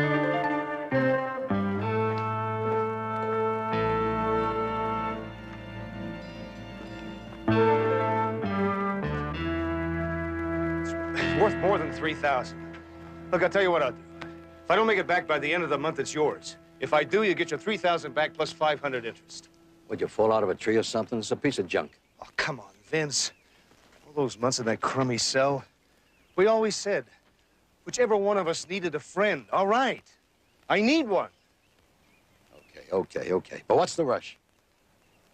It's a deal I got in Utah. It's a strip mine operation with a guarantee of a payback in a couple of weeks. Now, I need the money to buy in. Swear you'll be back? I'm leaving you my camper. Now, come on, Vince. How about it? Okay, I'm gonna need a couple hours to raise that kind of bread. Sure. Oh, one more thing. Don't tell anybody I'm in town, okay? Why should I? All right. 2 hours right here. Okay, don't forget the pink slip.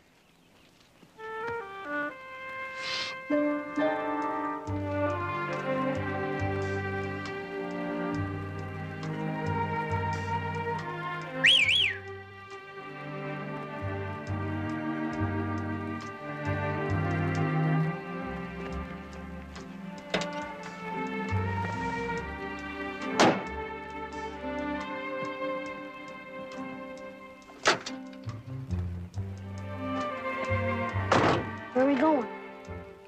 I want you to meet a lady. Another friend who worked with you in Saudi Arabia? Saudi Arabia. No, she's a friend I've known since college. As a matter of fact, you're gonna like this one.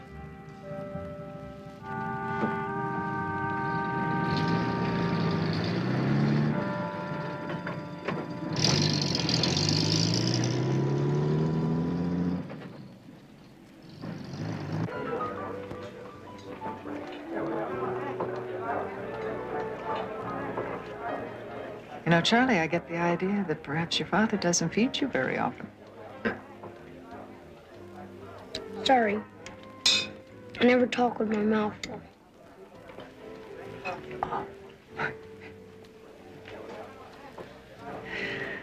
Well, Don, you told me all about your geological work and all the exotic places you get to go to. What about you and your family? You're looking at it. Well, there was something I didn't tell you before. Charlie's mother passed away about a year ago. Oh, I'm sorry. Well, it was kind of rough, especially for Charlie. I was on a project in Saudi Arabia. Didn't hear about it until a few months later. They said they sent word, but they didn't. It's terrible. And we both missed her quite a bit, don't we, Charlie? Yeah. Poor little guy. He's still not used to me yet. You see, because the dumb authorities never reached me, they put Charlie through a game of musical foster homes for the past year until we finally caught up with each other. And so now you're making up for lost time. Yeah. And looking for a job. Stateside this time, so we won't have to be apart anymore. Oh, that's nice. Have any prospects? Yeah, a couple of possibilities. As a matter of fact, if you guys will excuse me, I'll go make a phone call, which just might solve all my problems. I want you two to get to know each other.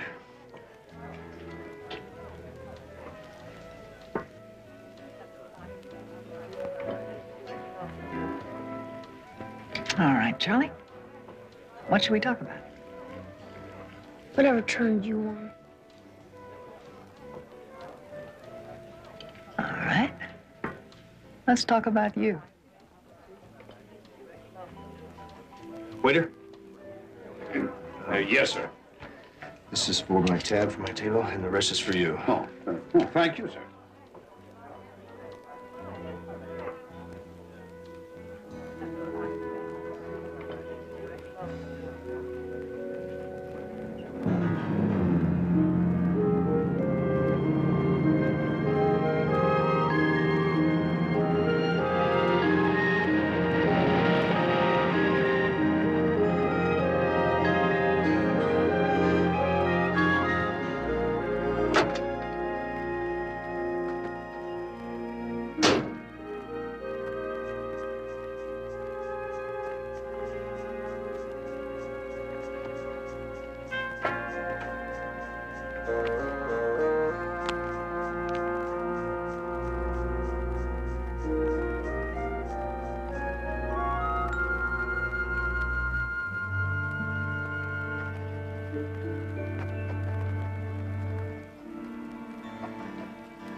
Hey, Hopkins, over here. Did you get the money? Oh, that's great. Vince, after we finish our business, would you do me a favor? Would you take this note over to the Cromwell restaurant and give it to my son? He's waiting there with a lady. It's very important to me.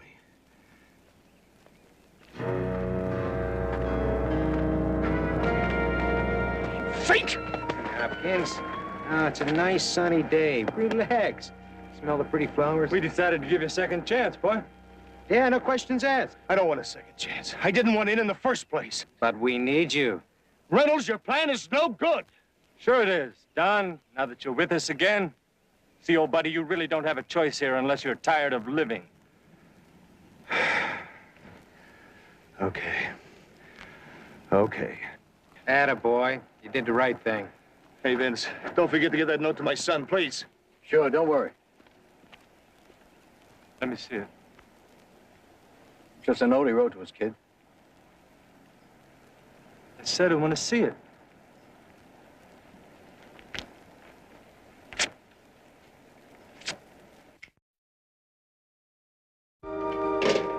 Well, nobody fitting Hopkins' description has been hospitalized or arrested since noon. That's a relief. Except what do we do now? You said he just returned from Saudi Arabia, where he had a 2-year job as a geologist. And he was checking into a new job. It certainly doesn't make sense that any job could be that immediate that he couldn't even say goodbye. Well, it's been about an hour since I called missing persons. Oh, no, Barnaby, it's late. And you know Friday night traffic. You and JR, go on home. I'll stay. I have a better idea. Why don't you call the exchange, tell him to give Don your number when he calls. Oh, good. Then Charlie could stay with me until we hear from him. Yeah, I'll call for you. Go on home. All right, thanks. We'll be in touch.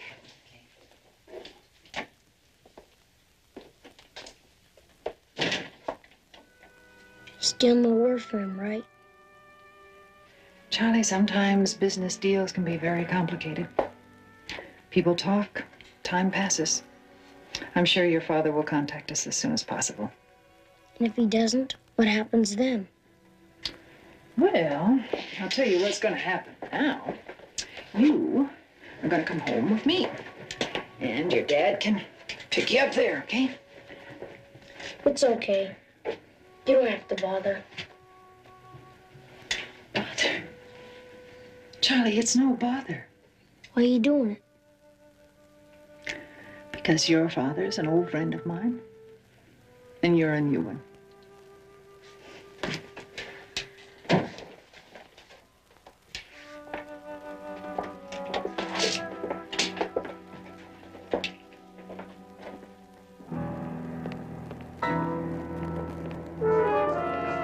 Right on the mark.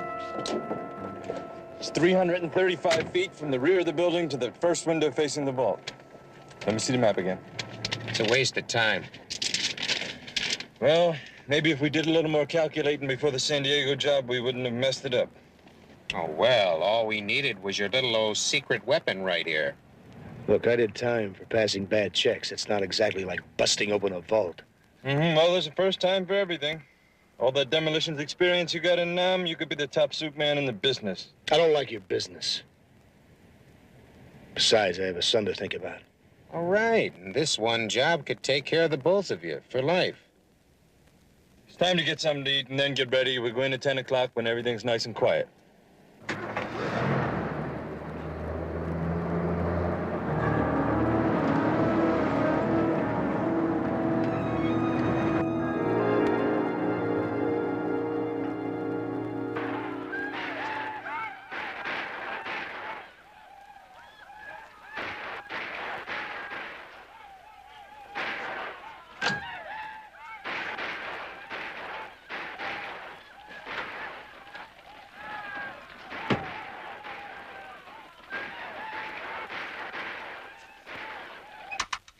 Hey.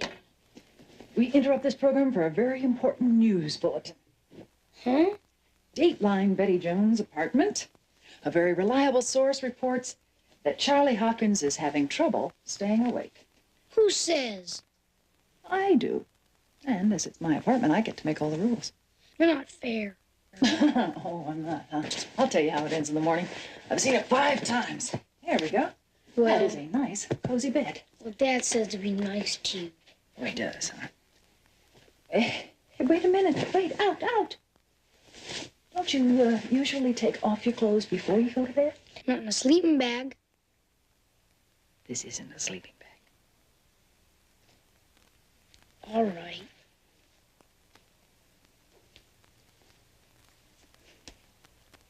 Now don't look till I tell you.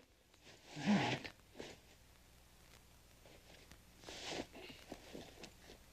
All right, now.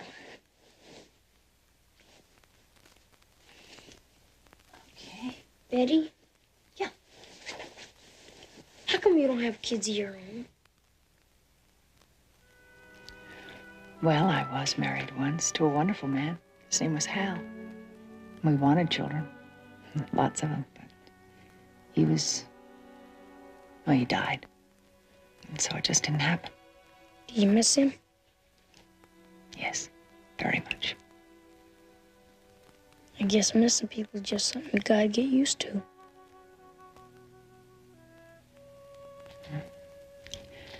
It's easier when you have good memories.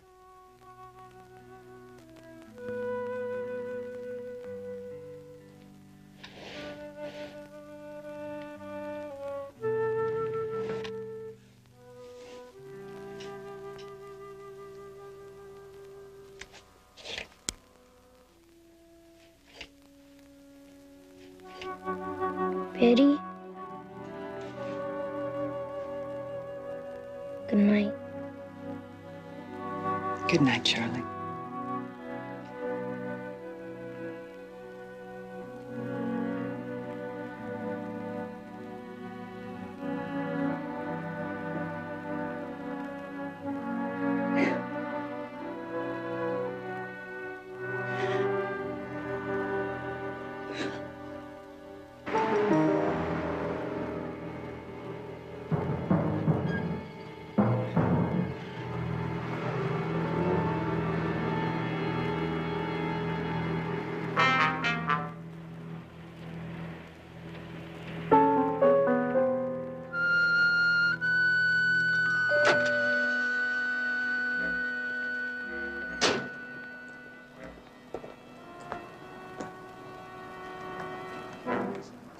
Okay, let's go.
Okay, Jimmy.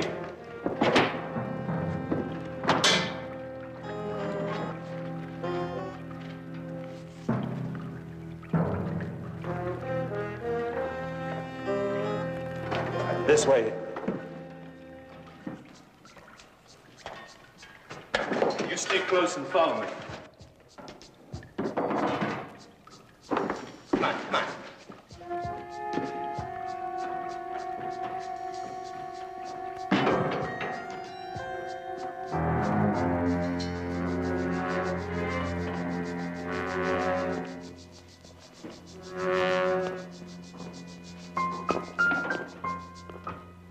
Right about here.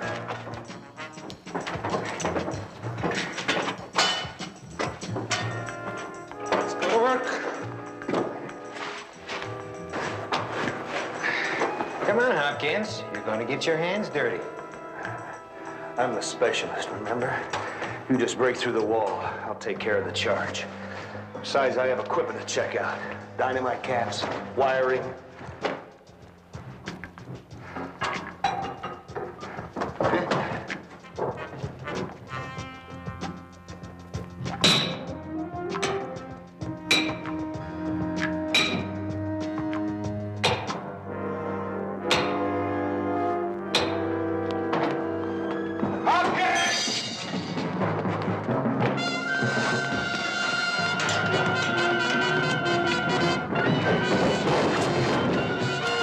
Okay, sucker. You asked for it. Now, Jimmy, don't. We need him. Understand? We need him.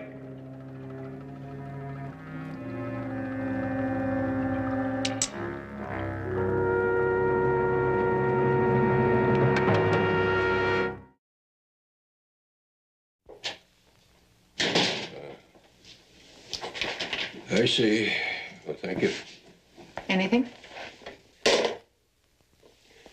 Lieutenant Biddle just told me one place we could stop looking. Saudi Arabia. Or any other foreign country that Hopkins says he worked in the last couple of years. You mean he wasn't drilling for oil? Not unless they discovered it in San Quentin. Barnaby. It's only been out a few weeks. What was the rap? Bad checks. Well, at least we know the real reason why he couldn't come back to get Charlie after his mother died. This guy's an ex-con, and maybe he's mixed up in something again. That's possible. What? Maybe Charlie's got some ideas that could help us. Good idea. Let me get him. Charlie. He's gone. Charlie, come on, come on. Let me go. Let go. Let me go. I'm not going back. It's okay. It's the law. That's what they put kids that don't have moms or dads. And I won't go back. I won't. Charlie, I promise you that we're gonna find your dad. You hear me? Charlie? I give you my word, but you have to trust us. Please, Charlie. We are your friends.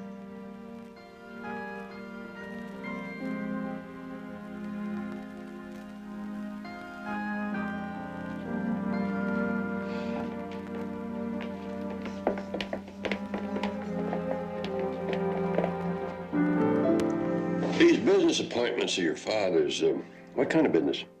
That geology stuff, I think. I mostly waited in the camper while they talked. Well, who talked? Uncle Jimmy and another man. I don't remember his name. They want him to go into another oil deal? Guess so. Well, what did your father say to that? He didn't want to do it. So then did the men go away? 2 nights ago. Didn't you ever see them again? Dad said Uncle Jimmy was gone for good. Him and his grouchy friend.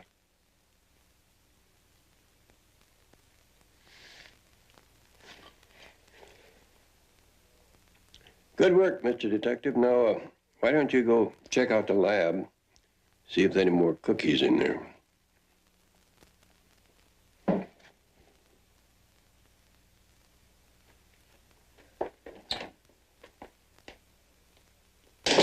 And Jedediah and I'll take a run down to headquarters, see what else we can dig up on Hopkins. Yeah, see if we can get some kind of a make on Uncle Jimmy and his grouchy friend. And I'll take Charlie to lunch. I happen to know there is not another cookie on the entire floor. Oh, I wouldn't share that cupcake.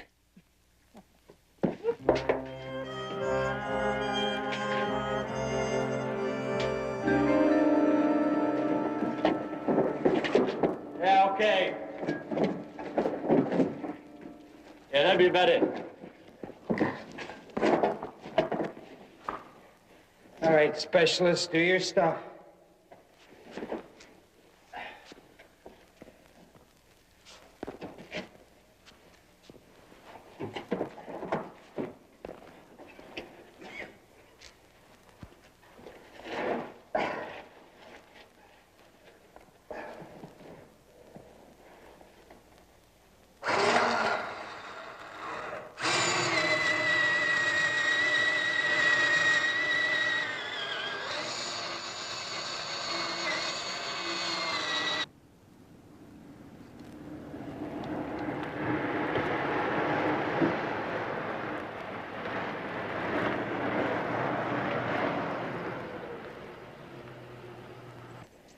I already know what I want. A double bango burger and a super bango milkshake. Listen, I'm on a limited budget. Charlie, have you been here before? No, but Dad and I stopped in the same kind of place 2 days ago. But it wasn't this place. No, it was right near the ice company, where Dad and Uncle Jimmy went to see about some night work. Ice company? You mean where they make blocks of ice and ice cubes? I don't know. The sign said I-C-E. Doesn't that spell ice? It sure does. I wonder what they were doing there. Getting a job, I guess. Honey, can you remember anything about the building? I mean, was it a big building? Yeah, kinda. Can you remember anything else? I mean, did they have smokestacks? Was there a parking lot? Did they have... There was a big parking lot, but not many cars in it, though. Just big orange machines, you know, the kind they use when they're gonna build streets and stuff. Earth-moving machines. A construction company, was that it? Yeah, I think so. I'll be right back. Where are you going? That phone booth right over there.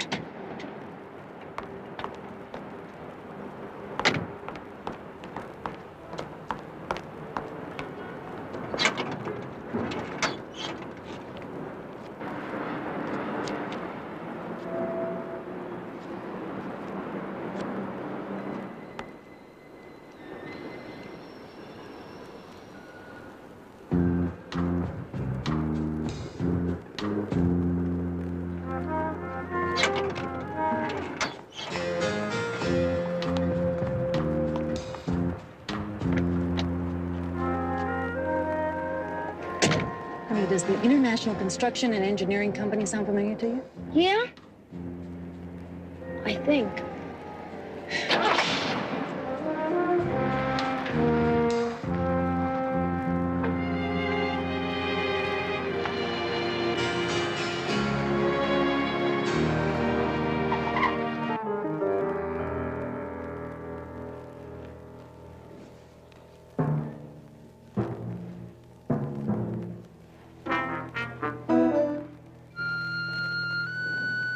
All right, hand me the patty.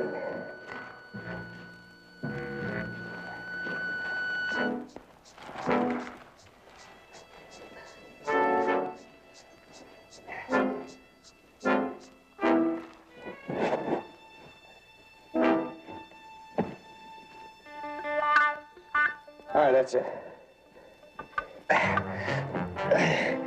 Better get someplace safe. Yeah, well, we go where you go. All right, all right. Just afraid somebody driving by will hear the blast. Yeah, well, we'll take our chances on that.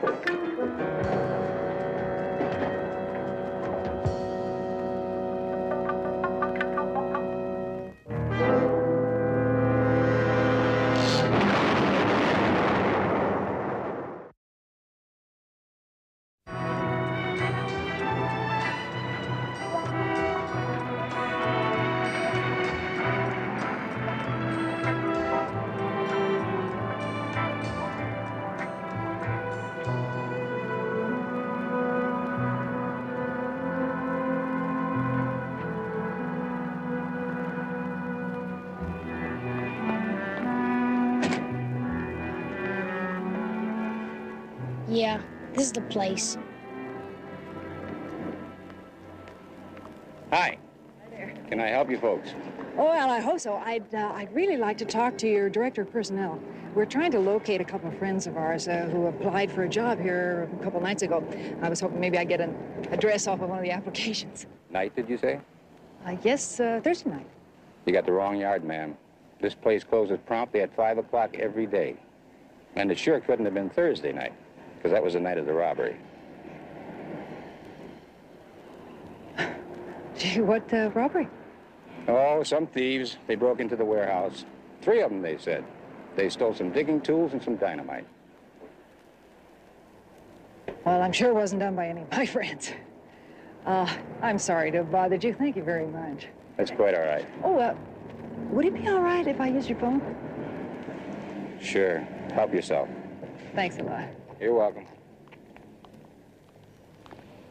Dad wouldn't have stole those things.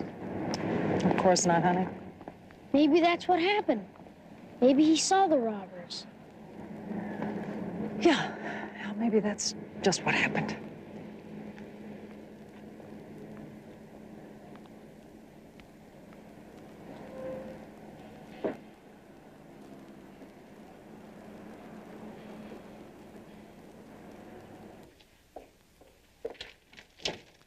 There's a call for you, Mr. Jones, the second line. Oh, thank you very much.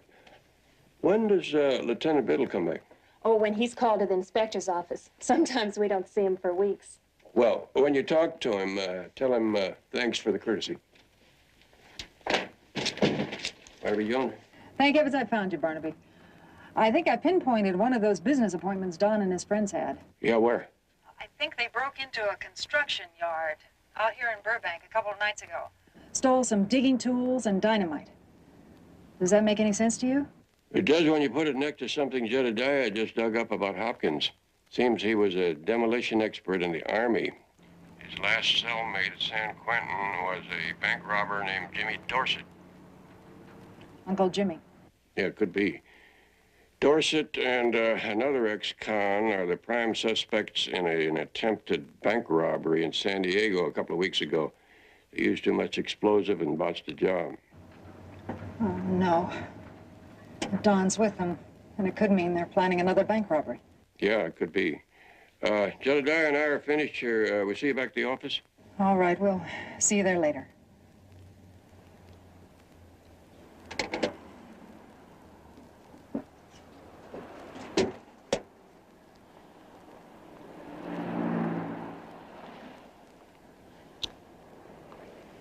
You said that other drive-in was near here. Do you think your tummy might be able to find its way there? I suppose you told the police you think my dad's a robber. Honey, I was just talking to Barnaby.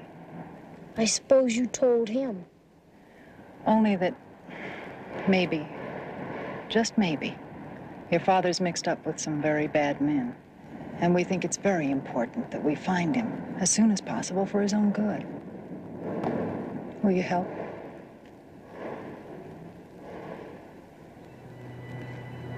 Come on.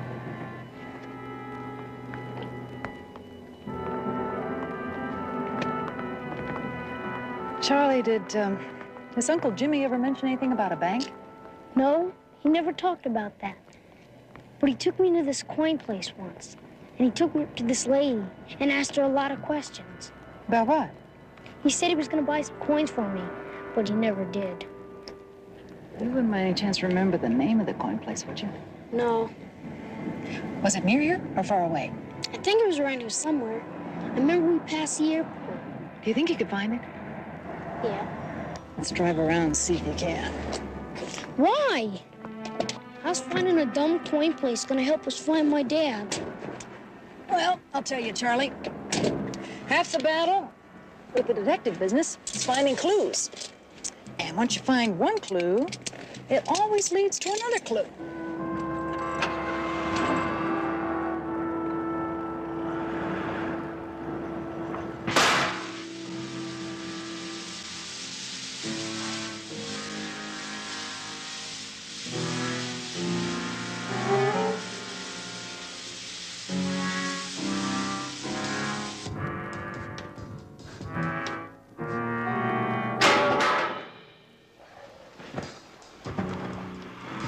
Give me the pad.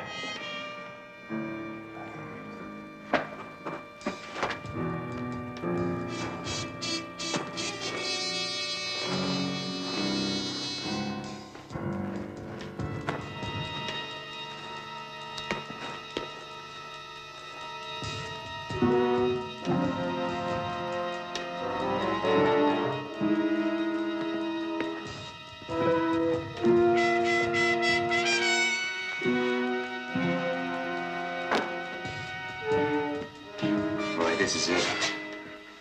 We're gonna be rich.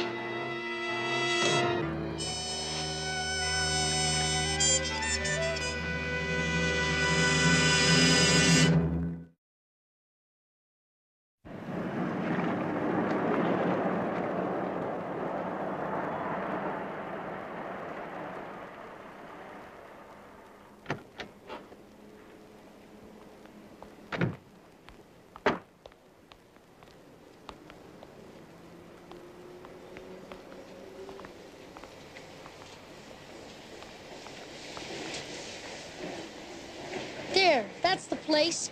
I remember it now. All right, Charlie. I want you to stay here, and I'll be right back.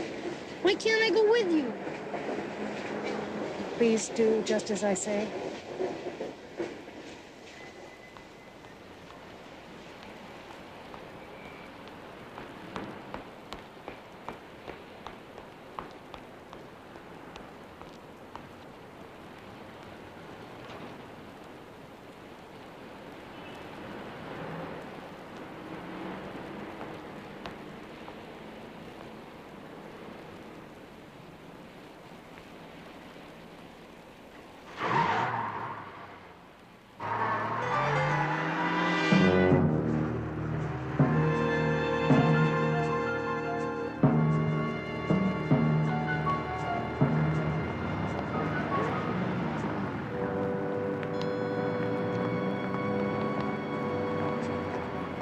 Find anything? Not a thing. I'm gonna have to make another phone call. Betty? If you found my dad and those men here, would it mean they were robbing that place? No, honey, not necessarily. But Dad said he didn't want to be in business with them. Charlie, do you think your father was afraid of them? Yeah, I think so. Maybe they're forcing him. What? Oh, nothing, honey. Anyway, it doesn't matter. There's no one there. Listen, while I make a call into the office, I want you to order us 3 triple bangos and a couple of shakes, okay?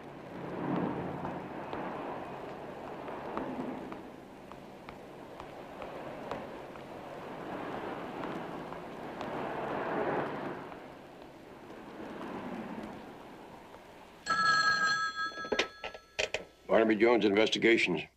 Barnaby, this is Betty. Betty, where are you? I thought you were coming back here. I'm at the Parkhurst Coin Exchange on Fairlawn Drive. What are you doing there? Well, I'm very much afraid I've found the place that Charlie says his father and Uncle Jimmy were very much interested in. Are they around there anywhere? No, I checked the back and the front. It's deserted. They're closed on weekends. If this is the place, I'm quite sure they haven't broken in yet. I'd go along with that except for one thing. The equipment you said they stole was not for breaking in, it was for digging. Oh, Barnaby, I bet you're right. You and Charlie stay out of sight. We'll be right over. Come on, let's go.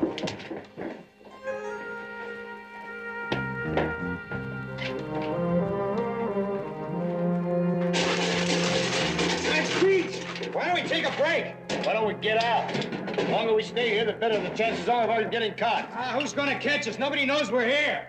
I keep thinking we might have tricked one of those alarms. Then they'd have been here a long time ago. Well, maybe they are and we don't know it. There could be a dozen cops just outside that door waiting for the manager to come down and open up the phone. You don't know what you're talking about.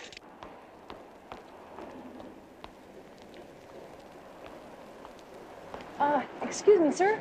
Did you see a little boy about so high? I didn't see anybody. But you had to. I sent him over here to order 3 triple bangos and a couple of shakes. He had a striped T-shirt. Lady, I said I didn't see him. Now, what do you want on your hamburger? Oh, no, I don't want any hamburgers. Charlie?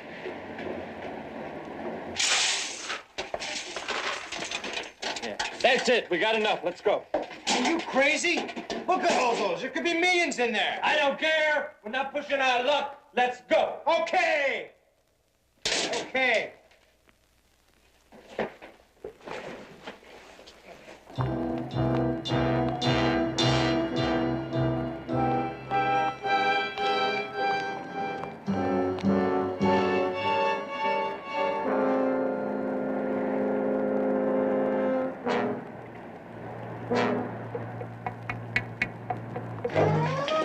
Hey, it's daylight. Don't forget the helmets.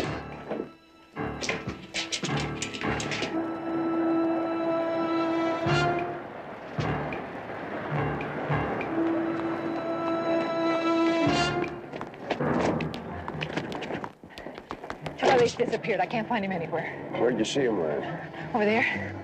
I'm gonna look over here.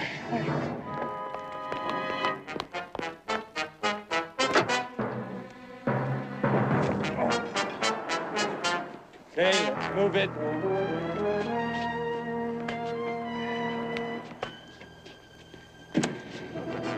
Dad! Charlie, You were robbing that place, weren't you? what's going on? What the hell's he doing here? I know you robbed it. I know. How did you get here? We bit. We can use the kid. We'll take him. You don't touch him.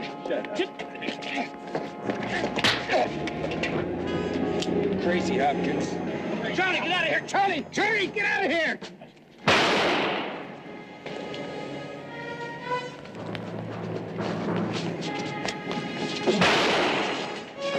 Hold it right there. Drop it. Back up.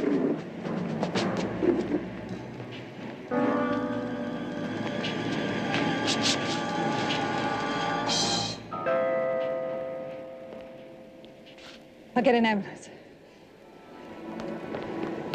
Are you all right? It's okay, Charlie. It's okay.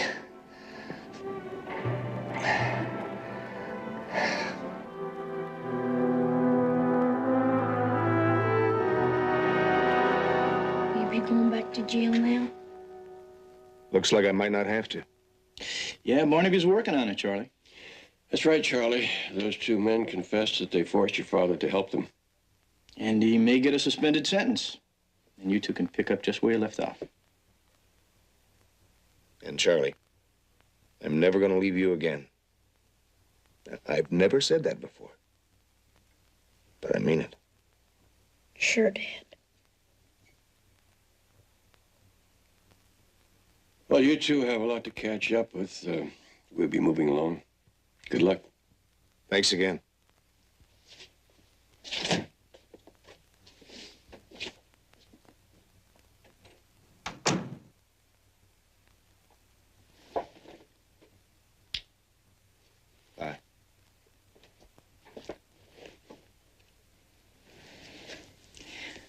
We'll miss you, Charlie. Will you send me a postcard now and then?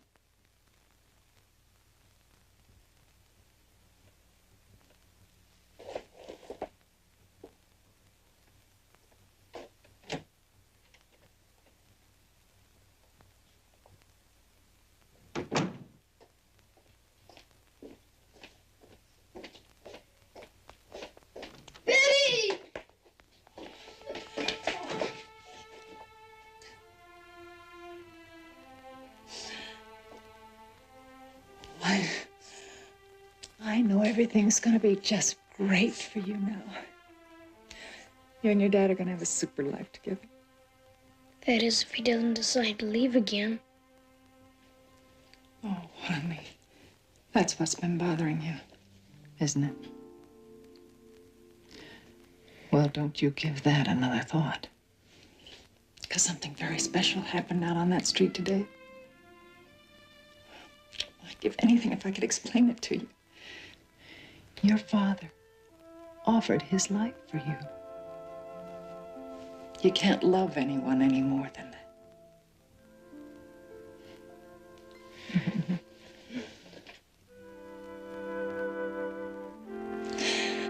Hey.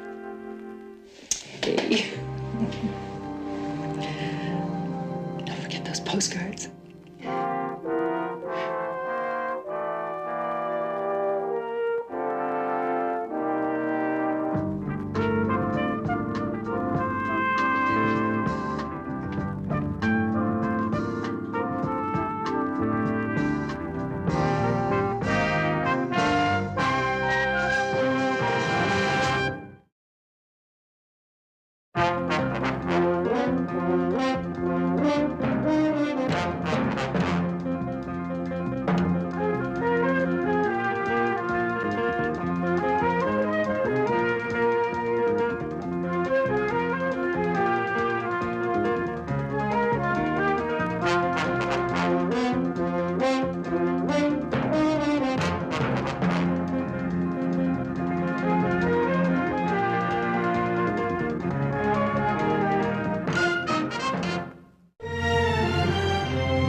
Barnaby Jones, a Quinn Martin production, starring Buddy Ebsen, also starring Lee Merriweather, Mark Shera, with guest stars Bernard Barrow, Andrew Parks,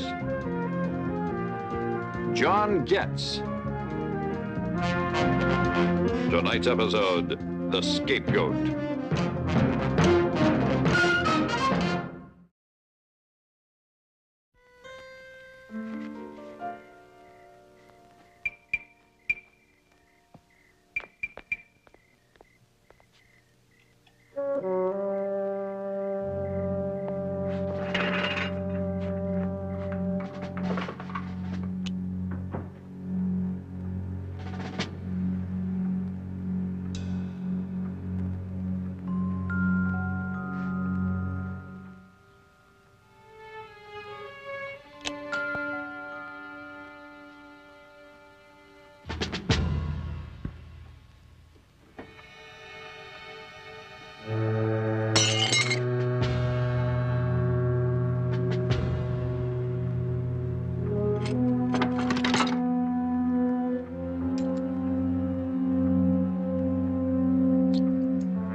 Again. A guy has a couple of drinks, and the only living saint in California has him down for a lush.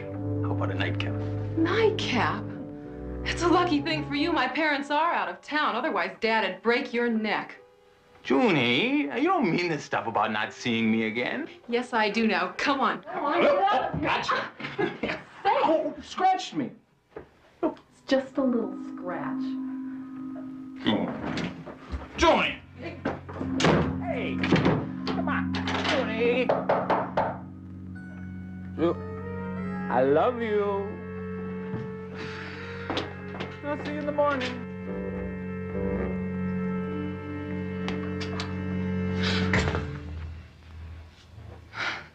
Dewey, what the devil are you doing here? In flagrante delicto, they say in law school. Caught in the act. Didn't Walt come home with you? Walt, well, he just left. Are you going to tell me what you're doing here? Well, you know, me and my practical jokes, I figured I'd slip in ahead of you and Loverboy and throw a scare into him. Figured he'd swear off the bottle for good. Well, you sure scared me. My heart nearly stopped.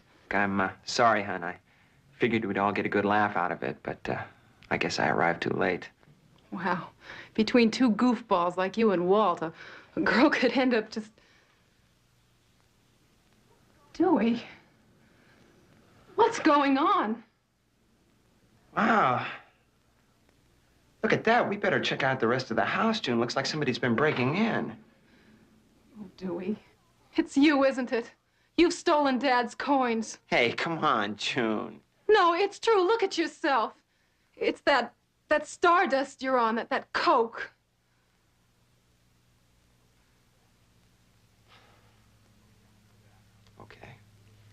Okay, I'll put them back. How's that? Throwing your life away like this, stealing like a common thief. Look, I said I'd put them back. I'll pay for the glass. Isn't that enough? Okay, Dewey. Sure, I'll swear nothing happened. You're gonna blow it all for me, aren't you? You're gonna get me thrown in prison. No. No, Dewey, I won't say anything.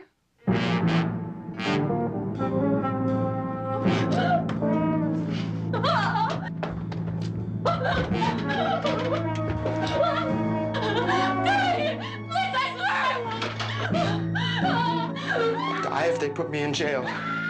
I'll die.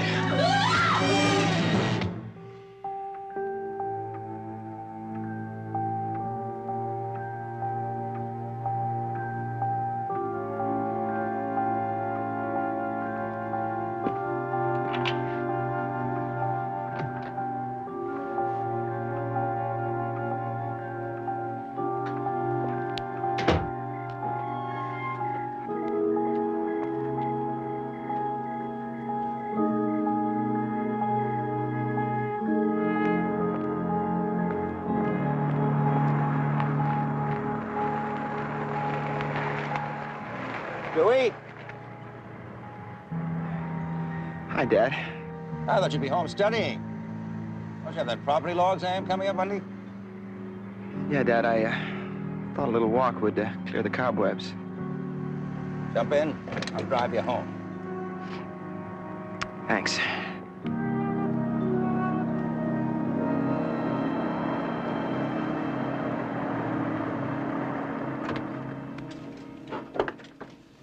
I tell you the truth, Walt, I don't like getting in the middle between you and June. It's just gonna make things worse. JR, she respects you. She'll listen to you.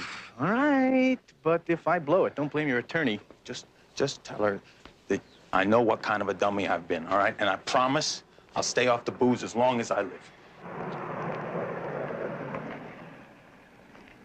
Maybe the bell doesn't work. Why don't we...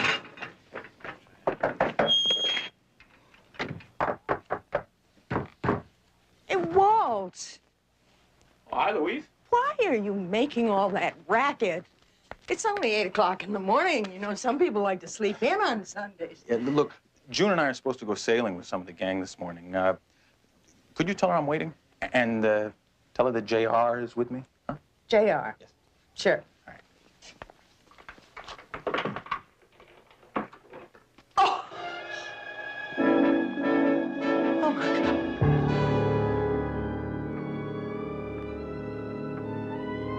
No. June?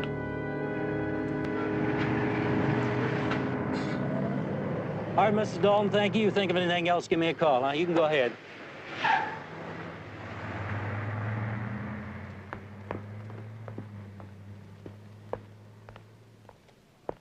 Gordon. Well, I've heard of lawyers chasing ambulances, but don't you think jogging clothes are a little too much? Well, I live just around the corner. Huh. Who was that? June Nelson. Do you know her? Her father's one of my best friends. What happened? Well, the way it looks now, she surprised a burglar last night, robbing her father's gold coin collection. Just hadn't had that fight. If I'd stayed with her. Walt, there's nothing else you can do here. Come on, let's go. Mr. Eldridge. Just a couple more questions before you go, if you don't mind. I'm tired of these questions. Can't I go home?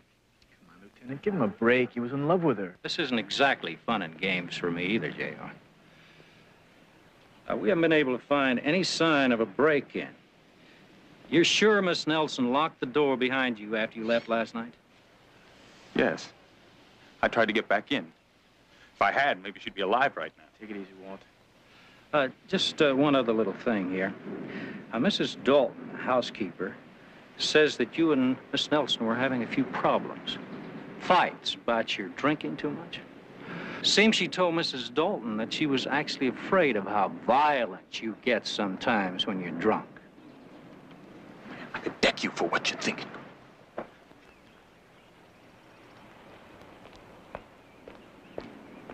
Does have a pretty good temper, doesn't he? Like I said, he was in love with her, Lieutenant.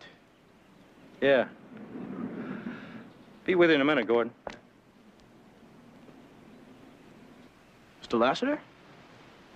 J.R. Jones. Dewey introduced us when you were giving your lecture on the McNaughton rule. Oh, yes, I remember. Excuse me.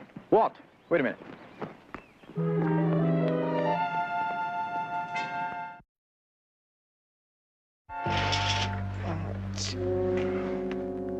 Dewey, get up. Oh, what's the panic, Dad? It's Sunday. Dewey. June Nelson's dead.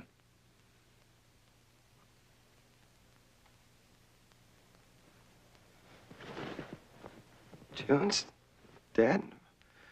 What are you talking about? She was murdered by a burglar who broke into the house last night and stole Ben Nelson's gold coin collection. Oh, no. It's awful. Police say it happened about 1 o'clock this morning. Just about the time I picked you up outside the Nelson house. Yeah, you'd have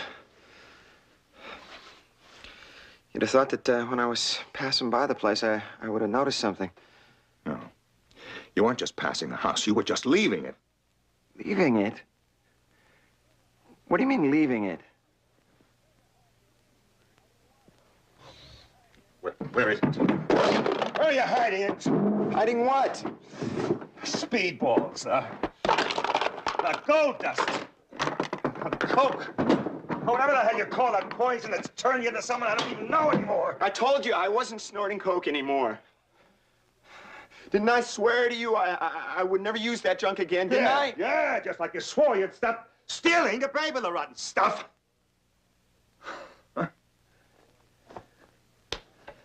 Swore you'd stop breaking into houses. Swore. In the memory of your mother. You think that I killed June? Oh, please, Dewey, no more lies. Dad, June and I grew up together. How could you think that about me? Gotta believe me, Dad. Please?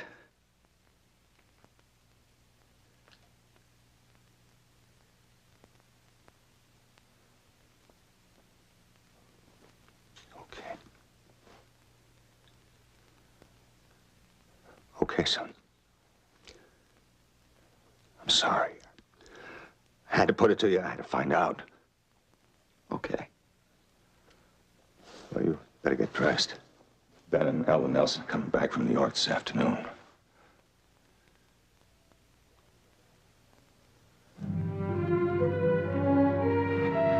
What is that? Oh, my God. Now, wait a minute, Dad. It's not what you think it is.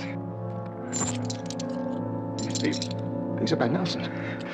No, those coins are mine. I got them from a guy last night. Liar.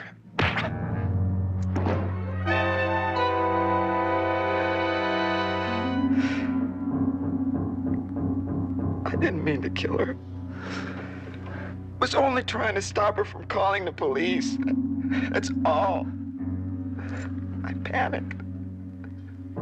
I swear, Dad, I didn't mean to hurt her.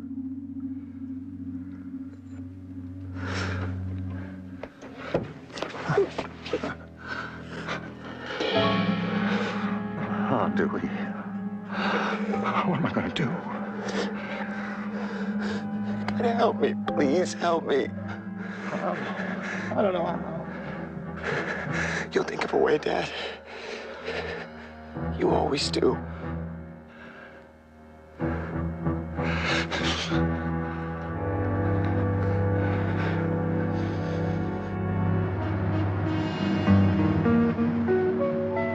Barnaby, do you think that the insurance company is going to want you to stay down in San Diego longer than 2 days on that warehouse fire? Not unless I find some evidence of arson.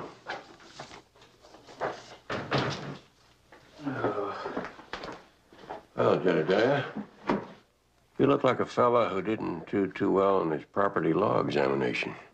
Oh, I did okay, I guess. Doesn't look as though you've had much sleep. Cramming for the exam? No, I was up half the night with Walt. June's death really put him away. Well, listen, why don't you go on home, sack out. I can hold down the fort here. Barnaby Jones Investigations. It's a good idea. I think I will. Just a second, please, JR. It's Walt Eldridge. He's down at police headquarters. Walt, what's up? Okay, sure. I'll be right over. Goodbye. They just picked up Walt for questioning. He wants me to be there.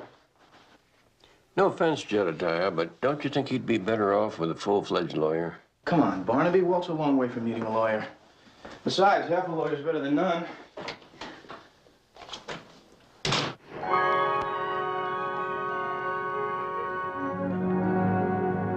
We haven't had time for comparison tests yet, but Mr. Eldridge himself admits that those skin and blood particles found under Miss Nelson's nails probably belong to him. So June scratched me, so what? Lieutenant, it's already been established that Walt and June argued a bit. But they were just lovers' quarrels, you know. JR, you're in here on a pass because you're his friend. Just as soon hear it from him. When I left June, she was alive. That's all I know. Whatever happened to the burglary theory? Well, it's possible, you know. Just possible those gold coins were stolen to make it look like a burglary. That's a lie. Take it easy, Walt. That temper of yours is not helping you any. You know that? Sorry, I just don't What's going on out there? Take your time, gentlemen. What is your interest in this case, Mr. Lassiter? Have you been retained by the Eldridge boy? Come on, Gordon, give us a break. Gentlemen, just give me a few minutes and I'd be glad to answer all the questions you want to throw at me. What are you doing here, Gordon? Well, my son Dewey tells me one of his classmates might need some legal advice. Finding him in your clutches, John, apparently he does. You mean you're here to represent Walt? If that's all right with you, son. Even if I needed a lawyer, Mr. Lassiter, I couldn't afford you. Justice is served, Walt, not bought. It's a little like killing a fly with a sledgehammer, isn't it, Gordon? I haven't even charged Walt with anything yet. It's that yet we have to eliminate from your thinking, John. Mind if I have a private chat with my client? I'm not holding him. He's free to leave. I'd like JR to be in on this, okay? Absolutely. 2 lawyers are better than 1.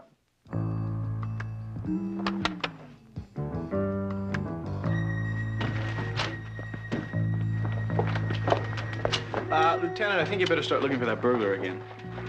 We've got the best defense attorney in the country on our side now.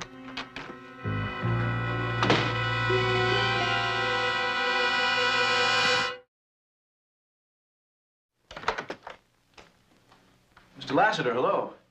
I hope you don't mind us dropping by this late. Not at all. Come on in. Hello, Mr. Lassiter. I'm Nancy Bracken. I met you at Dewey's New Year's Eve party. Right, yeah. Well, Dewey's in the study. Hi, Dewey. Nancy? Isn't it just awful about June? Actually, Mr. Lassiter, we're here to see you. It'll only take a minute, but it's pretty important. All right. Should we step in there? Sure, thank you.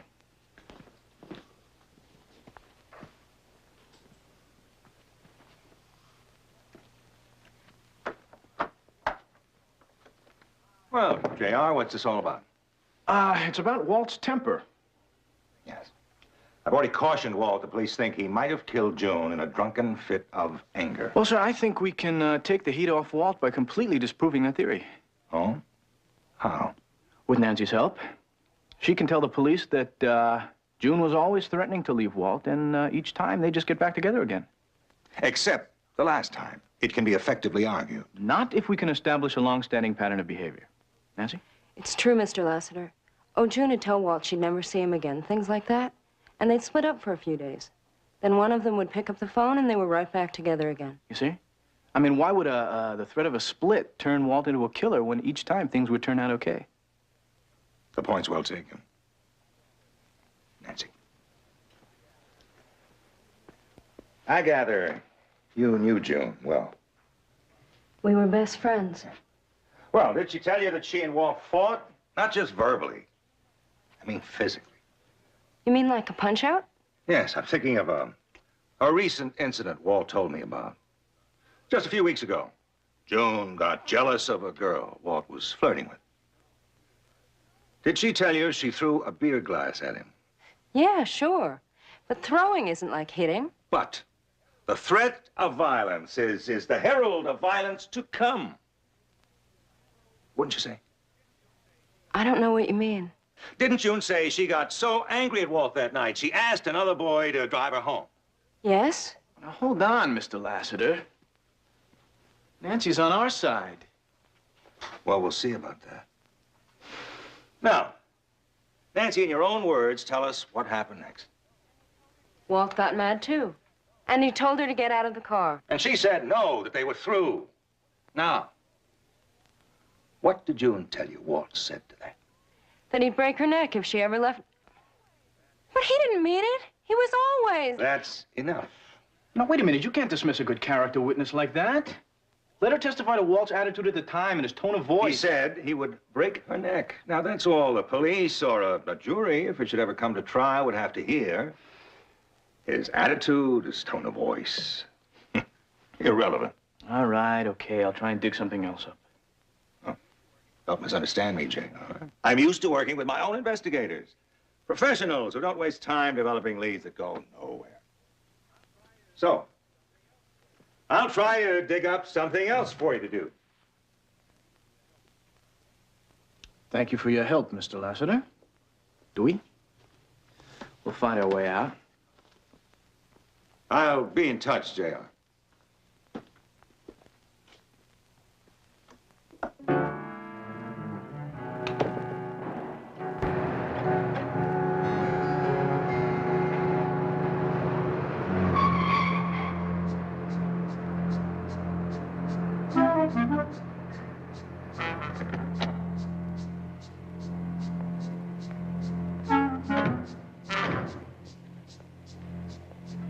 You sure he's just not answering his phone? I mean, you see his car around anywhere. No, I think he's probably over at JR's. Whistle if you hear anyone coming.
Did she get a look at you? I don't think so.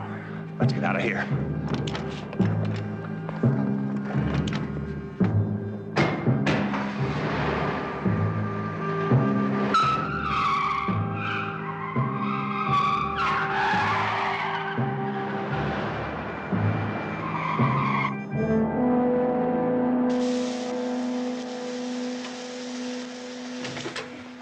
Holy cow, what happened? I don't know, Mr. Smithers. I put my money in, I turn it on, and boom, I get April showers. What's this? I don't know. Hey, those look like gold. 8 $20 double eagles. Who could they belong to? This guy I read about in the papers, he had 8 of these.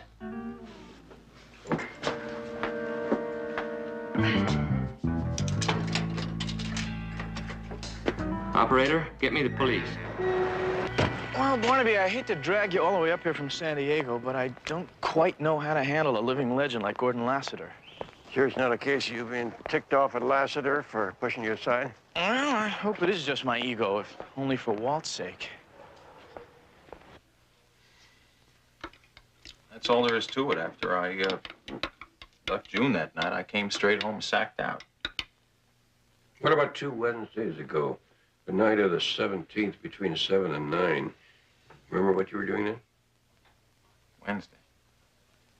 I have a night class in logic on Wednesdays, 7:30 to 10. Yeah, I take the morning class. What about Monday the 2nd, about 10:30 in the morning? Like today, I guess. I was either cleaning the pool or taking out the garbage. What do those times have to do with anything? According to the insurance reports, there were some other burglaries in June's neighborhood on those days.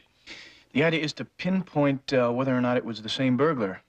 And if it is, you are home free, my friend. Excuse me.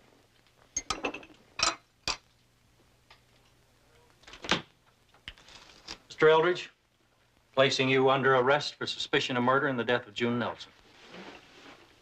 John, you sound as sure of yourself as a man who's read tomorrow's newspaper. Maybe. These were found hidden downstairs in the laundry room. Oh, that's crazy. Mr. Eldridge, you have the right to remain silent. If you give up the right to remain silent, anything you say can and will be used against you in a court of law. You have the right to speak to an attorney and to have an attorney present during questioning. What? How'd it go? Not bad if you end up saving the taxpayers the cost of a trial. You mean he wanted you to plead guilty? You've got to be kidding. I told him no way. I gotta go for broke. All right, Eldridge. Let's go. Oh, what's the story, Barnaby? Lasser certainly didn't build up a reputation by giving up without a fight. Maybe working for nothing has lost its charm. Yeah, well, I'm not going to throw in the towel. So why don't we go over to Walt's apartment building and check that manager's story? You go ahead. I'm going to see if my friends in robbery have anything on those burglaries in the Nelson neighborhood. Okay, see you later.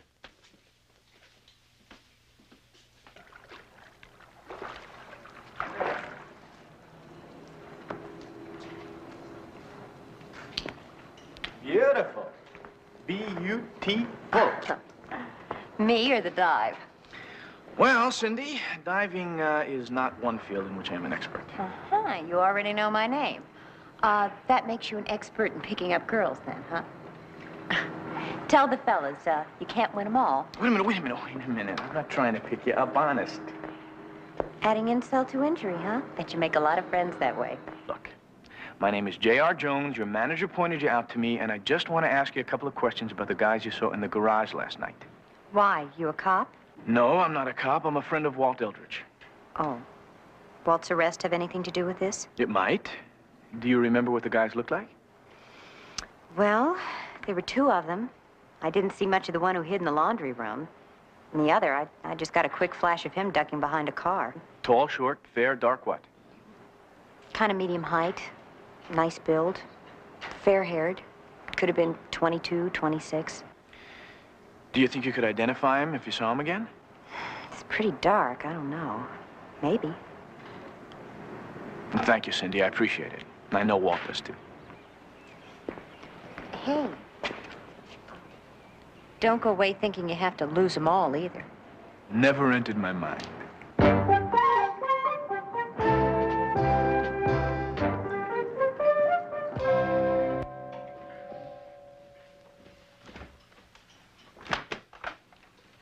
How you do? Where's your old man? I want to talk to him. My old man? What's so funny? My old man. What are you laughing about? Don't you know Gordon Lassiter's a god? You don't refer to God as your old man.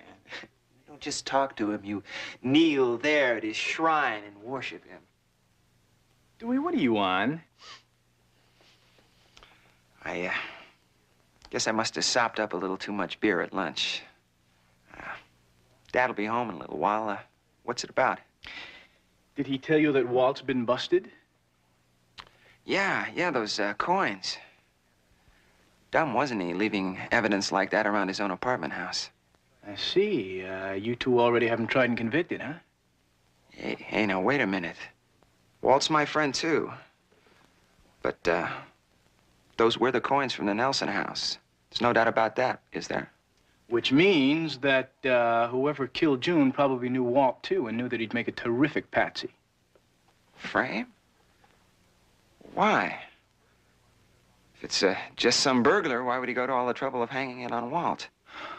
Well, I don't think we're dealing with an ordinary burglar here. I think this is the same guy who's been ripping off this neighborhood for the past couple of months. Somebody who knows his victims personally. Now, I figure that June must have come in on him, recognized him, so he killed her. And then to take the heat off of himself, he framed Walt. Wow. If you could only prove that. Well, there was a girl in the garage last night who says she saw somebody in the laundry. My hunch, it was the guy who planted the coins. Are you saying she actually saw him do it? No, but she said there was another guy with him. And there's a chance she can recognize him. And if he turns out to be our neighborhood burglar, you know the rest. But, so dark in that garage, especially near the elevator. How could she have gotten such a good look at him? Well, she says she saw enough to know that he was mid-20s, medium height, fair. How did you know it was dark by the elevator? Well, I drove over to see Walt a couple of nights ago and parked there. Maybe one of the lights was out.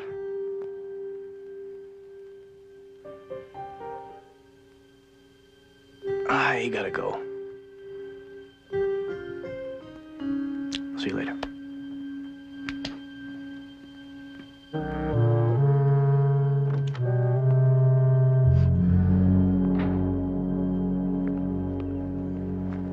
JR. Well, you should have told me you were coming by. What's up? Well, I think Dewey will fill you in, Mr. Lassiter.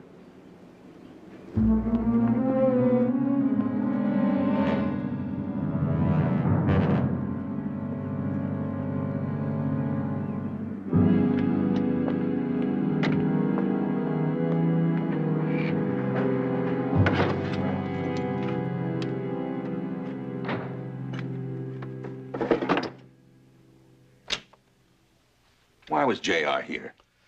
I think he knows. Knows what? That I had something to do with it. You're flying again. How can you know anything when you're like this?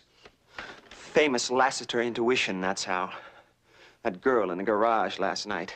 She pointed him straight at me, and now he's gonna keep digging until he has it all. First June, then Walt, now young Jones. Once it starts, there's no end to it, is there? JR? He's left us no alternative, has he? Barnaby, all of the victims of the burglaries in June's neighborhood were friends of the Lassiters. Now, I'm telling you, Dewey is our man. He's got to know the layout of all of those homes. Oh, boy. Before you go galloping off on that horse, let's see that you got a saddle under you. All right. Exhibit A. Dewey telling me that he had too much beer is baloney, because I checked with a guy at school and he backs me up that he's been snorting coke, and a lot of it. I know it. Lassiter is a rich man. You're going to find it hard to convince people that Dewey's going around committing all these robberies to get money. Yeah, but Betty, you are talking about money. I am talking about money. Like maybe $1,000 a week cocaine habit. Now hear me out, just hear me out. Exhibit B, Lassiter telling Walt to cop a plea for what? The coins were found in Walt's building. Circumstantial, Betty. Any good lawyer could neutralize evidence like that in a minute, and Lassiter is the best. Speculation. Now, most people are not going to accept the notion that Lassiter's doing it to protect Dewey. Why not? What better way to save his son than to pin it on Walt? It's a very interesting theory, but there's nothing in it we can show the police. All right. That's where that old solid gold watch of yours comes in, Barnaby.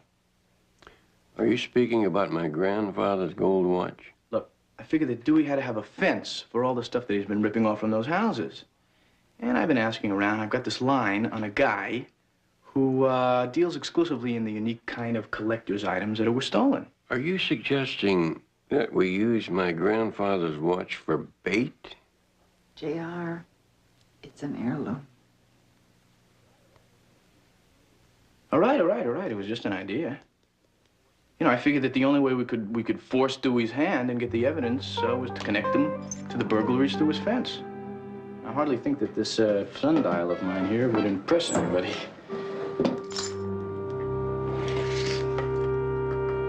Jedediah, I'm willing to make many sacrifices in the interests of justice, but losing this watch is not one of them.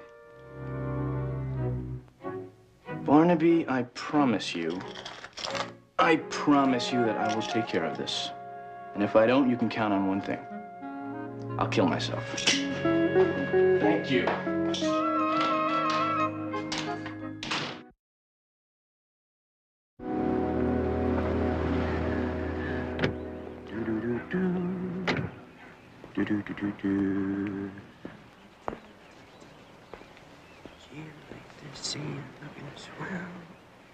That's a beauty. Yeah, chariot of the gods. Yes, sir. 32,000 bucks, and you know what? They throw in a set of tools.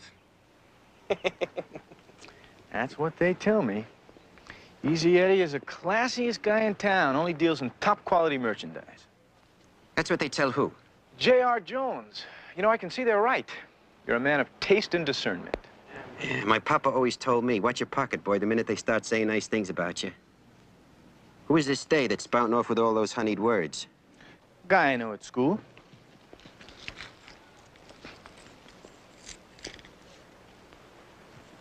What do you think? Handsome timepiece indeed. Uh-huh. They tell me it's worth over $3,000. And this is just a small example of the kind of items I can supply. Who sent you, my man? I can't really say, I promise. Well, then I would say you're involved in highly illegal activities of which I want no part. Beat it. All right, okay. Dewey Lassiter. He told me that you deal merchandise for coke. Dewey Lassiter. No, I'm afraid he's not an acquaintance of mine.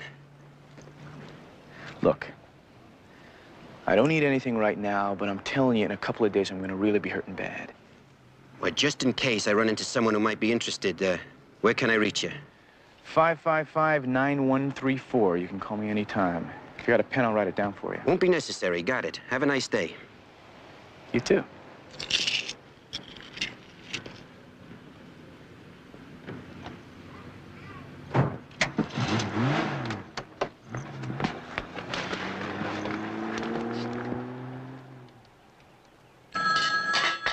I'll get it.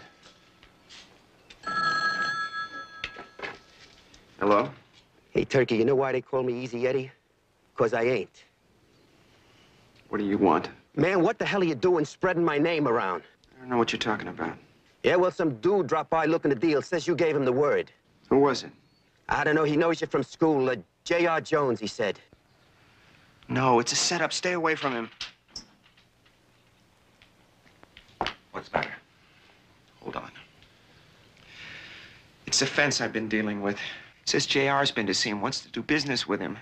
I told you he was on to me. Dad, what are we gonna do? All right, just calm down. Tell this fence he's got to do something for you. I can't. Do it. Tell him he'll take a fall, and hard, unless he does exactly what I say. Hello, Eddie. Listen, we'll take care of it. But there's something you've got to do. JR's not stupid. He knows Eddie will check him out with me, and the minute Eddie calls him back, he'll know he's being set up. I've already anticipated that. But the police, they'll be waiting. I don't think he'll want to scare you off till he's sure you've taken the bait. I figure there'll be just enough time to do what has to be done. Well, you have to do it without me. I'm not going. I anticipated that, too. All right. I'll handle it myself. Just like I always have. Yeah, you take care of it for me. After all, I'm only a mere human being. I'm not perfect like you. I never asked you to be. Sure you did.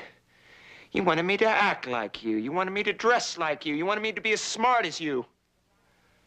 I couldn't even decide what I wanted to be. I had to be a lawyer, just like you. I never wanted to be a lawyer. Look, after this is over, we'll talk. Yeah, sure, we'll talk.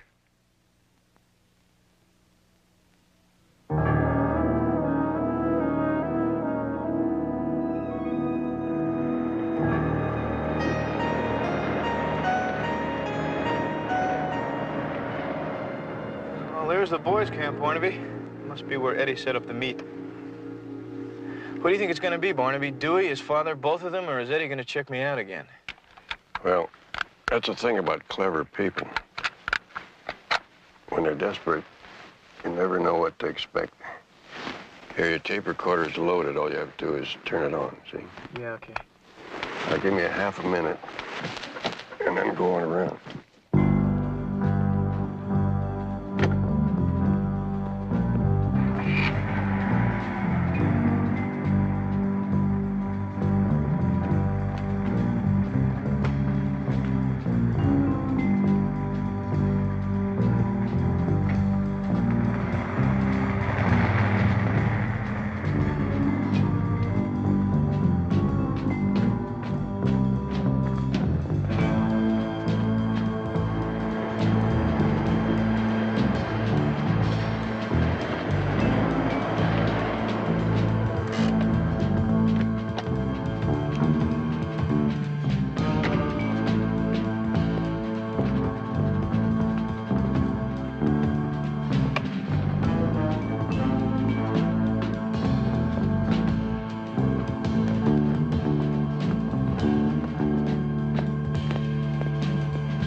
Eddie? Nobody around here.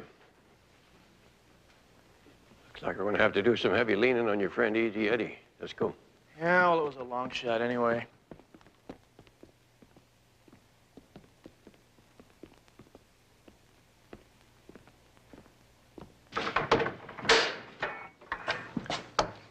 Wait a minute. That front seat was not forward when I left the car. Looks like you may have a chance to get something on your tape recorder after all. I'll cover you from the other side of the car.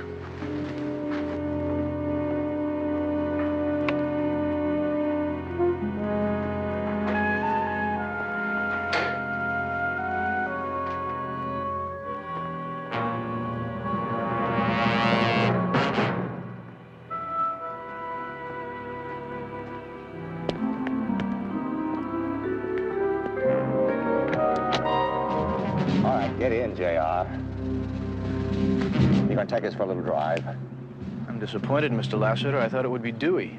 It should have been. Unfortunately, he can't handle his own mistakes. Which was killing June.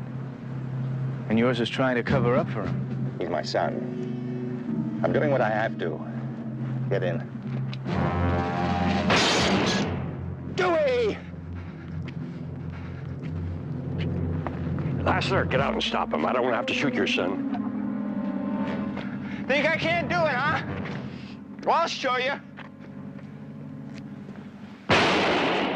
I'll do it, Dad. You'll see. I'll make you proud of me. Stop him right now.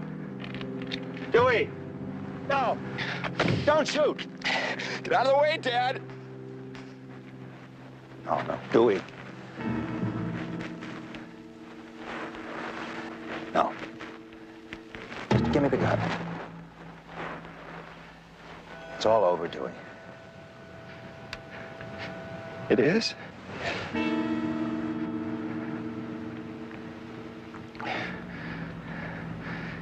It's great. Came through for you, huh, Dad? Made you proud of me, huh?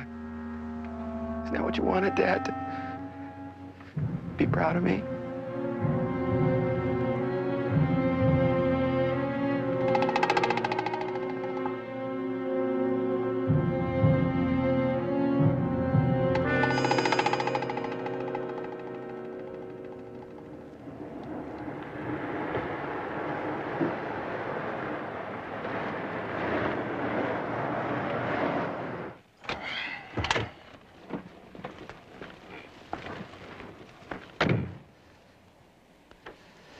You know, checking out of jail, the thing that still got me shaken up is seeing the great Gordon Lassiter being booked and fingerprinted along with Dewey.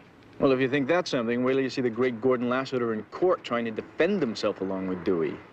That may be Mr. Lassiter's ultimate mistake. How's that? Well, if it's true that a man treating himself as a fool for a doctor, same thing might be true of lawyers. Well, thanks again, JR. Mr. Jones? Walt, we'll see you in class. Oh, Jedediah, how about some dinner? On me.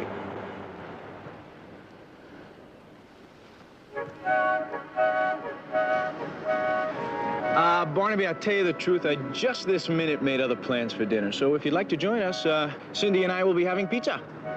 No, you go ahead, Jedediah. I don't want to steal your girl. Thanks, boss.